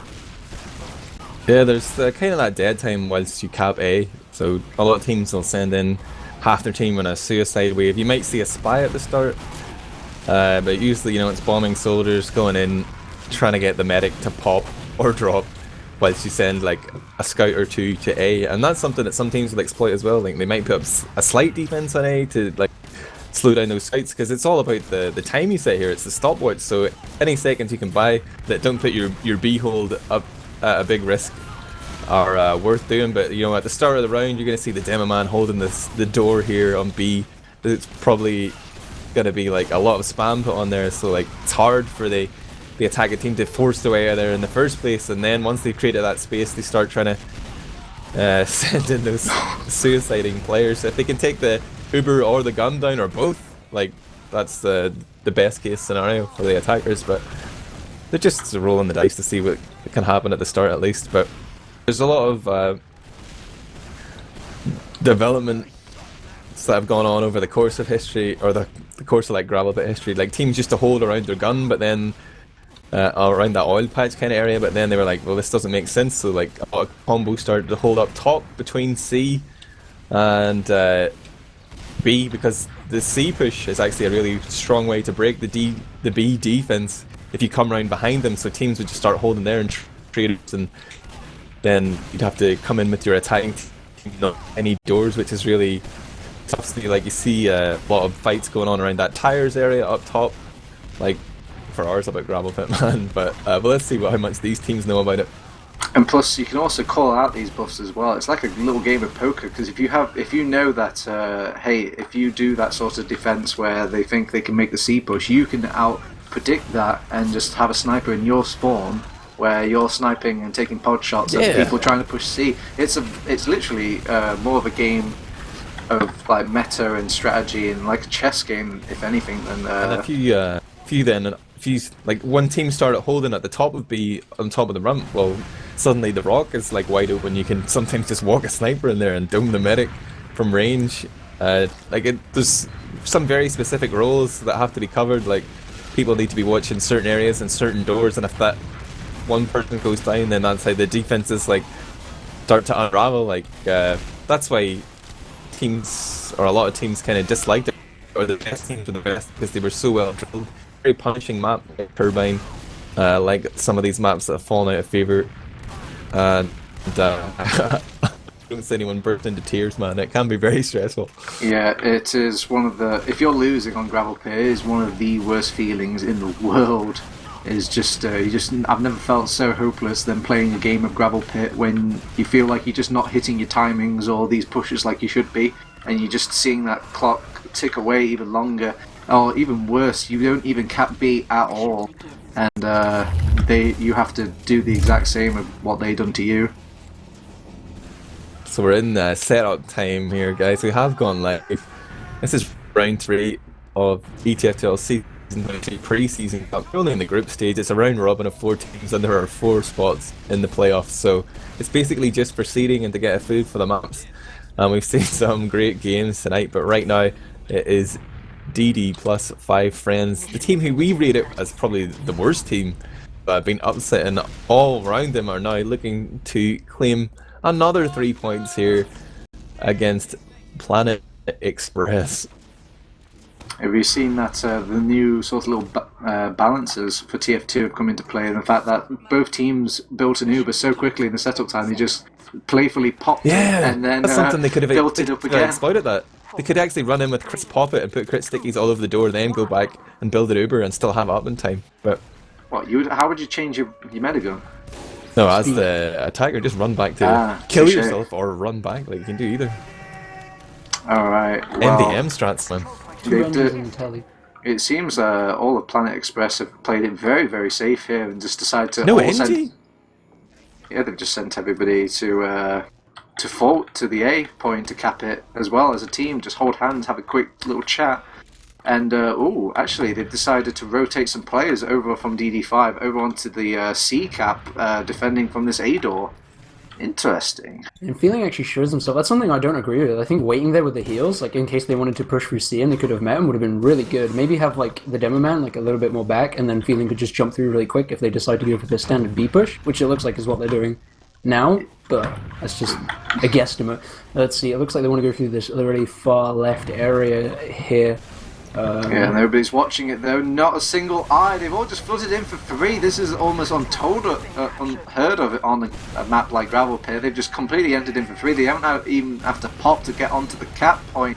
So this is already a really good position. Condom does drop EQ though. That is a really counter in bad position for their little good graces. Feeling is just jumping about, seeing if he can hold on to that top area, and you see actually.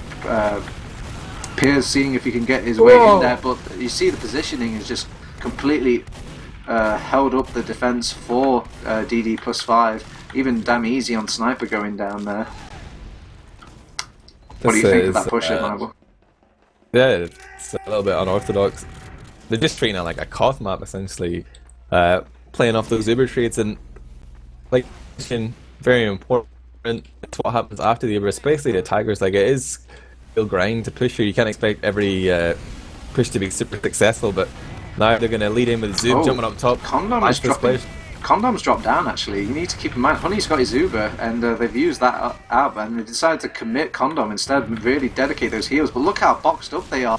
They're trying to counter jump them right now. Feeling does get taken out, even Chappie as well, but Marco's gone into the thick of things. He's trying to get on top of Condom. Jobo's going to finish it off for him, and look at the meat grinder. Good God, it's disgusting to watch. But you can't keep your eyes off it. Damn easy does show up on the midpoint trying to get some presence on there, but their medic is still alive. Honey is pumping heals into his scouts and really making a meal of this defense. Sheepy's fighting off against Marco as well. Marco will clean that one up. Piers, the one scout, seeing if he can clean that scout up. He does, and now it's just poor little Honey by himself. He's going to go down. Or is he? Oh no, the Jukes are just not quite good enough. His team did arrive, but just not as fast as he hoped for. EQ also climbs his way into this little fight as well, trying to push off any sort of defense that's trying to stop this B-hole. But look how slowly it caps, Max. It goes on forever. It's just more of a marathon than a race. Yeah, they've got really good presence on it, and they're actually keeping DD's team like locked up really well onto the C area, and they actually just couldn't get in. This is probably going to be convert to a last cap. It was really nice there. Kraftas was a bit too far forward. His health went down. They took him down. They pretty much meant they couldn't contest B. They're going to cap it out. I think Feeling actually wants to try and get behind him here, but no, he's going to try and go for a force. Condom has his Uber, and Honey's not even close. It had a pretty bad Uber last time it was used.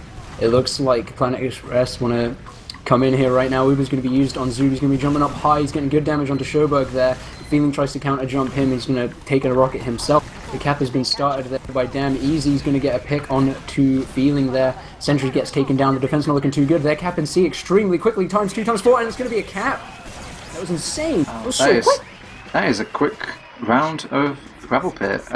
I'm not too educated in Highlander, so Admirable, you might have to educate me here, but that sentry gun spot over on the right-hand side of the C point, is that a good spot, or...? On the ramp? Yes. Yeah, well, it wasn't on the ramp, it was more like on the base of the ramp. Yeah, that's kind of a standard one. You're supposed to kind of use it to retake the spire, or it gives you that cover, so the guys who are trying to cap the point have to play to like specific sight lines, but their whole Uber exchange was very bad. Well, at least Zoob just went in and wrecked everyone that wasn't Ubered when they had to run. And then they didn't contest the point. Like, they needed players on the point to like deny them, but the whole positioning was bad initially. Like, they had too many people on the low ground, and the players they had on the point got so weak they had to run to spawn. So like, well played by Zoob, but I mean, the fight on B is more often than not all about the roof. We saw that like war of attrition. Eventually, the blue team managed to take it with like a war of attrition. The spawns do favour the attackers. That's one reason why Enchi is good as well, because the teleporter can cut down that travel distance. But here comes the push. Well, they sent one scout to that A push, but they did the little sneaky little trick by putting a sticky trap on there, and that's killed the scout capping that. They actually decided to use an engineer on this B point as well. You can see it's almost the counter to these like ransack players, where they just launch all the players in to try and force off that medic. So it's gone absolutely perfectly for Planet Express so far. The fact that they've not only have they delayed A, but they haven't dropped a single. Well, they've dropped Marco but they barely dropped anything of significance on this B point as well. He could do something that Shabby forgot to actually sticky entries as well. We're going to have a fight on A here, and Shobek's just going to two-shot Sheepy there. Sheared the wall off of him. Really nice pick there, and he's finally going to start capping A. Meanwhile, the action here on B. Kraftas going to go down to 1 HP there, finally taken down. Uber used from Condom, but is he actually going to get anything with it? Probably not. DD5F and Honey are already way out of here. Did you guys just see like Zeus just lightning bolt an engineer, and then suddenly he's a scout?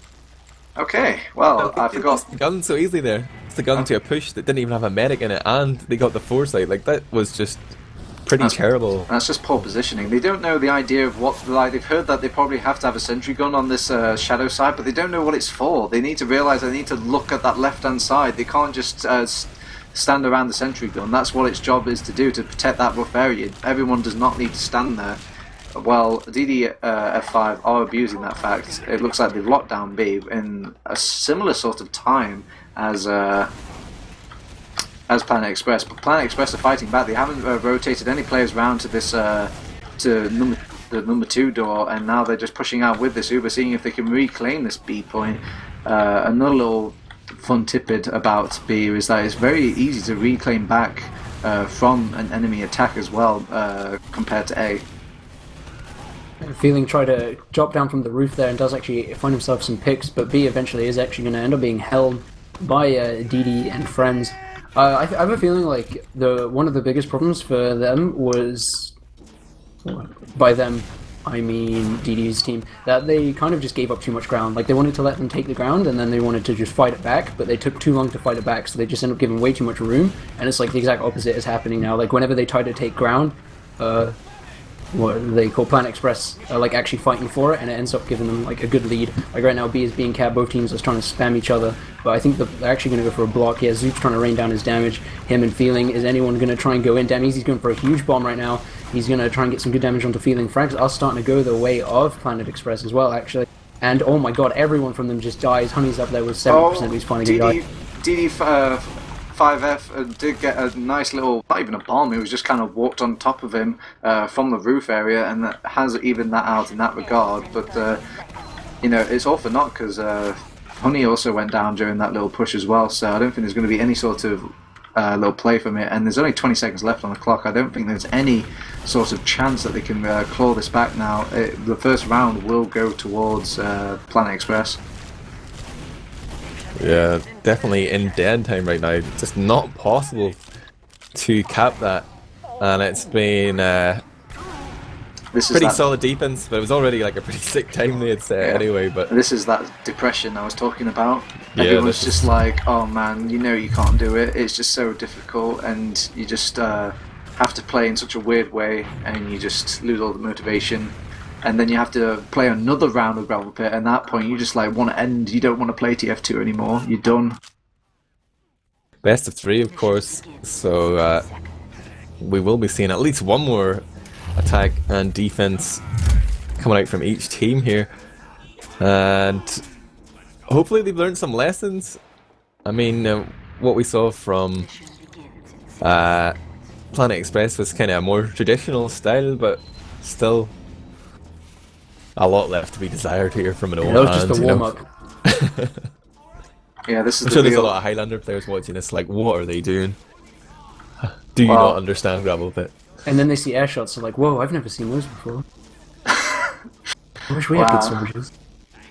Well, we actually see Iku is going for the same sort of play as before. Let's see if they fall for it again over on DD+5. Because it did, I think it did play quite a majority into it, because they had to send another scout to A to cap that point off, and when they were making another little push, it was just 5v6 once again. It's I think that really shouldn't be ever happening for a team. It should be 101 when you're learning about Gravelpit. Is like you need to check that point. It looks like they all want to go as a team to A over on DD5. Just cap that as soon as, and then just go for the very solid push as a team right from the get-go. You know, have it done in one clean swoop. So many great gimmicks in this map as well. Like, as the defender, you can actually hop your medic up into that little A passageway that just leads from the spawn to A. There's a little jump you can do on the rock. So like years ago, there were some great moments like in officials where teams would get a crits and stand outside that door in silence, and as soon as the door opened, just like spawn camp their enemy, the attackers. But you know, none of those shenanigans happening right now, as it's just like a rebirth of Gravelpit here. But we do see a pretty solid looking push coming up here. A suicide wave from C into B, but surprise attack, but the air shots coming out onto Feeling there, absolutely denied. Condom down on 20 health, 9 health, and he pops balls of steel, but the Icelander felt he had to do it. Honey is safely tucked away in spawn here, but they did get the foresight. Job done. Yeah, Iku is in response setting up some clever little sticky traps over on this long walkway towards B.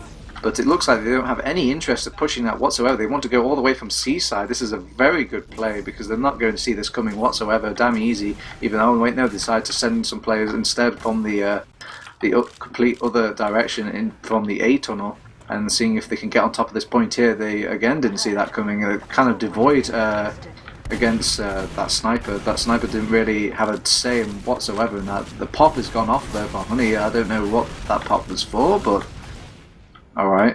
I think it might have been like Feeling's call, because like they saw a lot of players and he rocket jumped, then he was Ubered. I think he thought like he was gonna do a lot more than he actually did, but Planet Express just wisely backed out. But where's his teammates? Like, they could have smashed that. They had a 2-man advantage. They should have just gone. They should have continued. Oh no. Condom has popped off his Uber, and now they're using the Uber on the aggressive, seeing if they can back those players off a bit. They decide to get off the point instead of holding on to it and just regroup themselves and then make another little push in. They're getting some cap time onto it. So the clock is ticking for Planet Express, but they They're just finding enough players to kind of just intermingle, I can't even say words. They get those players off that point, lickety split, and now the Uber has been exchanged out for Honey, but there's just no players for him to keep alive. Now it's just him. He's going to go down. He gets a nice little sword there, but it gets exchanged for a nice little air shot from Damn Easy. That was a great call from Zub to push in there, even though they were like going in 3 versus 6 with the Uber. Like, they blocked the point. As you mentioned earlier, B takes an age to cap, so even if you've lost control of the B site, there's so many options where you can, or so many opportunities where you can actually repush, and they did that, but it actually kind of fizzled out for them there. It's ended up neck and neck in terms of Uber charges, but there's currently 4 players down for Planet Express. Sjoberg and Ixie are just rushing up here. Damn Easy's playing heavy, but he's looking totally the wrong way, and they're just going to pull the rug out from under them here and steal this round.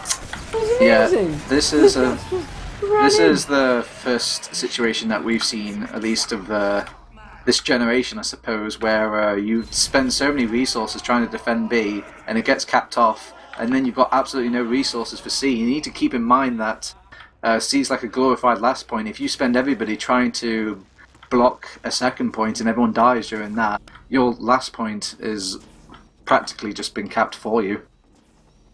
Yeah, I think the pure awareness of the spawn timers, like, and destroy everyone. That was so funny. The heavy just fell down. He's like, oh god, what do I do? And then he just gets meat shot. Iku on 1 point says in chat, I love this map, and this should definitely be in the season. I'm sure that was a completely serious statement, and he just wanted to share with the stream. I'd rather that than complaining about servers because you're from Iceland. Well, it looks like this time in this round, Planet Express have decided to send everybody to A yet again. I mean, if it worked the first time, why can't it work the second time? Marco has actually decided to stay on that A point. He's just kind of sacrificed himself to the Sharks there. So an easy A cap. Everyone's just going to chill, hang about, chat for about a good 30 seconds, and Damn Easy's actually in from the long con. He's coming all the way in from C. Gets one nice rocket onto Honey. Can he get him? Not quite. Feeling does manage to finish him off with the shotgun in 2016. What is going on? I've just stuck with the shotgun through thick and thin, and it's now come back into vogue. I'm so happy. Thanks, Val. You've been rewarded with that nice little health, that buff, where you can now switch to it. I think about, is it like 13% quicker or something like that? It might be even larger than that. But it's noticeably quicker, and I really think it brings it back into the fold as a choice. Maybe try and break up that meta we've got so far with double gunboats. Oh, so much damage coming in here on long as they work their way forward. Condom does eventually pop off, but Perez has gone down. Iku, Zub, and Condom taking up position at the rock here as their teammates are trying to run around and take fights. Sit down. Okay, Feeling is still holding control of this top area though. Honey is kind of sitting back, healing all his injured teammates, and they're just wasting time here. I think B will start slowly trickling in more players, but not as quickly as the blue team can start trickling in theirs. They've just been completely flanked. Feeling's gone down, Chappie's going to go down, TD5F is going to go down, but hey, at least they got Honey out. And maybe they can conjure up some sort of defense for C. Or will they go back in for B? Is the one saving grace, but it does look like right now they're pretty content of holding this C area. B does cap really slowly, so I do think when they get the spawns, they could definitely go challenge it, just like YOLO. Why not? Like, you've got to store for 1 minute. Like, you can definitely do it. But meanwhile, while they try to do that, Planet Express just come in all the way behind them. They finally meet each other right now. B is still being kept. Drops Honey. What was that? Getting a pick onto EQ there. In the end, B's going to be capped out. Okay, that was no reason whatsoever. He could tell that the entire team was there. He just, I guess, wanted to milk it for all it's worth, but he just completely dropped the bucket. Disgusting display. I think that's the round all said and done. They've got 41 seconds to kind of claw back and this C point, but I think it's over. They've got this round in the bag. GG, the big drop. Like, imagine that Uber trade came in, that would have wasted 20 seconds. They would have been so much closer to holding on to what was a good time, but nope. They've just gone and thrown it. I'd be really kicking myself if I was Honey right now, but I'm sure the team is, very friendly. They're very fortunate for how their night has gone so far. They've impressed everybody, at least in my eyes, so they shouldn't have that, hilter their night. They should walk away everyone pretty happy. +2 in chat. Go. Fill it with +2s. He dropped. He lost the game. No, I'm trying to look at the bright side. You guys did well. Chin up. Just That was a very Gravelpit. enjoyable game. I want Gravelpit now. I like Gravelpit. It started off Admirable. I don't like everything. That was fun. That was quick. It was nice. It was clean. It was action-packed. It's everything a millennial real teams looks for. playing on it, man? Where do you see the grind of a really good team in Gravelpit and a really terrible team? The game that lasts 20 minutes. The timers are too long. That's what I'm trying to say. Some would suggest. But yeah, I'd love to see Gravelpit back in. Please. So, do you think the sideshow version of just short time respawns would be the way to go? It's a good start.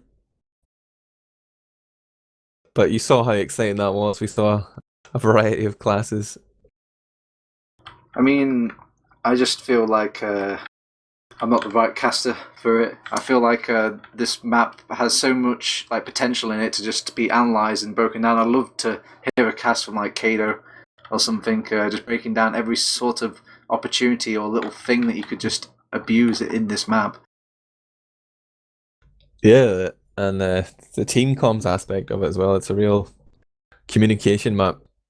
Everyone is kind of watching a certain area, or you need that information to make good decisions. Yeah, this is one of those. Remember, this is probably the first map that teams go through together as a team, where you do that old traditional walking around the map saying, okay, you do this, we do that. We could bring up the logs, but they're in two different logs. I'm not that interested. Someone will combine them. Yeah, we need logs of the mind. Glue those logs together, beep. But looking, I guess, back at the tables, the results tonight, what will the seeding be? Or I suppose one of the games hasn't been played, but as it stands, I wonder, are the fixtures up to date? I'm going to ETF2L. I'm looking at the tables. Not quite. DD 1-2, right? And lost 1. Yes, that's correct, I think. Wait, no, they lost. They lose the second one as well. Wait, no, they did win that one. Sorry, completely disregard me. Yeah, it was the Golden Cat. That's why I was. So the Planet Express win all their games? Didn't they lose the first one? Who did they? No, they beat. No, they smashed them 3-0. The upset was from Publiclir. Yeah, so they won all their maps pretty much. So Plex, they've come out on top here in the round robin. They're going to be the top seed. Currently, Dogs are at the bottom. They're going to be fighting against Publiclir. And if that ends, if Dogs win that, they tied with Publiclir on the last. So I don't know how the admins might figure that one out, but potentially we'll cast that map. That Logjam game, Gravelpit game. I think they said they're going to play on Sunday. We'll see what happens, but that was at least the end of our planned coverage. What were your thoughts, guys? Having seen the maps, seen the unlocks, what does Season 23 hold? Well, I don't know. I think any of the unlocks aren't going to make an impact whatsoever. I think you could probably allow all of those, because at least none of the unlocks piqued an interest or even raised an eyebrow from any of the other teams to even be used, let alone really used to their full potential. So I think the green light for them to go in is well given. But as for these maps, I think they've gone down all well. It's just really what sort of void you want to fill in. I think just for the sake of consistency, or maybe just catering to everyone, it's probably better to let Gravelpit in, because you've got your King and Hill map, you've got your well-established and well-liked CP maps. You might as well, finish off the icing with a Gravelpit map. Add some strategy into that map pool. T-Pit is a real change. Those other maps are just more of the same. What are you feeling, Max? If you were, I liked Sonny all Black. of them, but for What me would you it comes do down then? to Is the question. I don't know. I really like Logjam. I've always had fun playing Logjam. I think it's a really good map, and as we saw, it can definitely produce like really exciting games. However, I have to come back to my Koth argument, and I have to say it has to be another map that's not 5CP. I think having another Koth map makes sense, so then it splits it with which teams are good between 5CP and Koth, but adding Jeep, it would add another interesting dynamic, right? So it's like you can be really sick on 5CP, but then you could be weak on Viaduct and Logjam, and that's where you could lose your maps, and that's where series becomes interesting and stuff like that. So Yeah. I think as long as Logjam doesn't get in, our future is secured, is the way I'm looking at it. I think we might have to look at the big picture of things, though, as well, because even though people hate Logjam, I could see if you had to ask people what map would you play the most outside of the required officials or PCWs to practice said officials, it would probably be Logjam. People don't like playing Gravelpit outside of the official.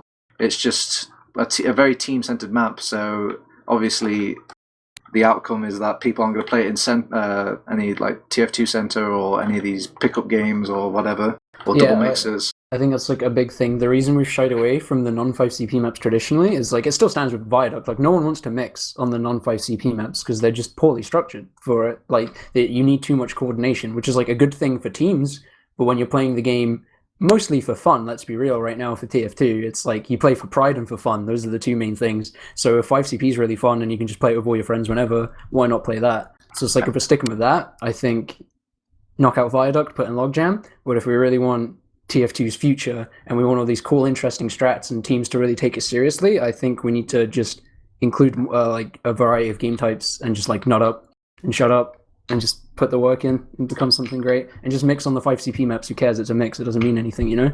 Just take the game seriously when you're playing as a team. Yeah, we'll have matchmaking. People will want to win because they'll want to climb the ladder.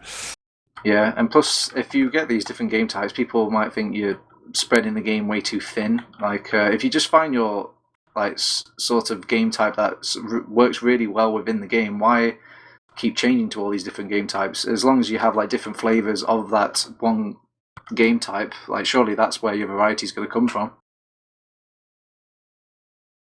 Gravelpit, let's do it. No, wait, Coalplant.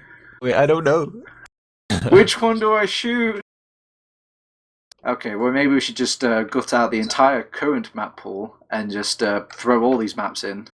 What map would you get rid of then, I don't know, everyone keeps changing their minds right now. It seems like Badlands. at one point... Oh man, could you imagine if that was taken out? But I don't know, at one point, Snakewater, everyone was quite content with, well, if any map was going to get taken out, this would be the map. But now people are like, no, Snakewater's not so bad. Maybe this Sunshine map, but Sunshine seems way too easy of a target right now just because it was the newest map back then, so people still haven't quite warmed to it. Even though it's Sunshine. There's definitely a big knowledge gap on Gravelpit from what I saw. From what I remember from, previous Gravelpit Prem games. That's another thing as well. Do you really just want to play Gravelpit once per season and have it gone? It means you're not really doing it justice. You need to have a couple of seasons for everybody to really mold it into their brains and get down to the juicy strategizing of it. It would just one season and it will just be everybody learning it again. Some people they'll refuse to play it because they'll think, oh, it's just going to be around for one season. What's the point of putting in so much effort for a map that's going to be gone by the time the season's over? For league points. Man, I'm clearly passionate about this topic. I'm being triggered way too hard. The easiest option is just to do nothing. Maintain the status quo ETF2L. Add no maps. Everyone will be happy. But that's not what we want to see. What about you, Mario? Well, we haven't heard about your answer yet. Which map would you pick? Yeah, I would put Gravelpit in there. I know it would be painful for people, but I would definitely love to see some of that different game knowledge being brought into play, like obviously the off-class and stuff, but just like thinking about the game and like not being on autopilot on 5CP maps all the time. I want to see some new game brains being awoken here. Some new Noxes, some new Ipses, some new Numlocks, some big thinkers coming up with some sick Gravelpit strats. some of that Highlander crossover as well. It's funny that you mentioned those names, but those are the names that always lost at Gravelpit against some team that they weren't supposed to lose against. The Bites. Unlocked had some incredible moments on GPIT, I remember. He invented this little hiding spot you could stand on the ledge of a sign above the tires doorway on B, and I remember he got a sick drop there. Maybe it was Bite, actually. I'll give credit to Numlocked, well. Let's just give the credit to Numlocked, yeah. Some English demo, man. All good. They're all the same. I bet it was Randa. Past all that. But nobody ever mentions Randa. But like, there was so much stuff there that wasn't even taken advantage of. The crits before the setup time, and like the buff banner, or not the buff banner, the conscience stuff could be really effective. Oh man, I didn't even think about escaping that sort of stuff. And pushing in. Plus, you've got those teams that just have like a sniper main who could just play it 24/7 and completely take over this map. Imagine Flippy on this map. Stinson says Enigma literally created the Highlander engineer meta. We need some Highlander historians in here. Get Hildreth on the phone, boys. But let's not waste all our debating right now, because we're going to be back with these same 3 maps in 1 week exactly. On Thursday is the playoffs, and maybe on Sunday there'll be that one game. It could be casted or not, but either way, the same 4 teams and the same 3 maps will return, but this time there will be Wheathoof's items on the line. Oh boy, oh boy, oh boy. That's going to be it. Tune in or keep an eye on teamfortress.tv and ETF2L.org, because there will be more news coming out about Season 23, of course. This is always the most interesting and exciting time of the season, the pre-season. Everybody's like trying to figure out how they can win, what sort of teams they're going to put together, what sort of roster moves are they going to be, and of course what decisions the admins end up making with regard to maps and unlocks. It's going to set the tone for the season. We're going to have lots of articles in teamfortress.tv for EU coverage. I'm sure we'll attempt to cast as many games as possible. Make it 2 years. David the Winner is going to stream every game. But yeah, TF2, it's going somewhere. I don't know where, TurboTabs. But that's all I've got to say tonight. Shall we do one last huzzah of all the delicious plugs? We've got a Facebook, we've got a Twitter, we've got a YouTube, a website, a Discord server. We've got it all. If you just head over to teamfortress.tv, you can find it all there, right there in the footer. Yeah, I think that's a quick sum up of it. Shout out to ondkaja for streaming tonight. My homeboys, TurboTabs and Max, for casting. Thanks to you as well, Twitch, and all those lovely chatters. Peace out. Good night. East Coast represent.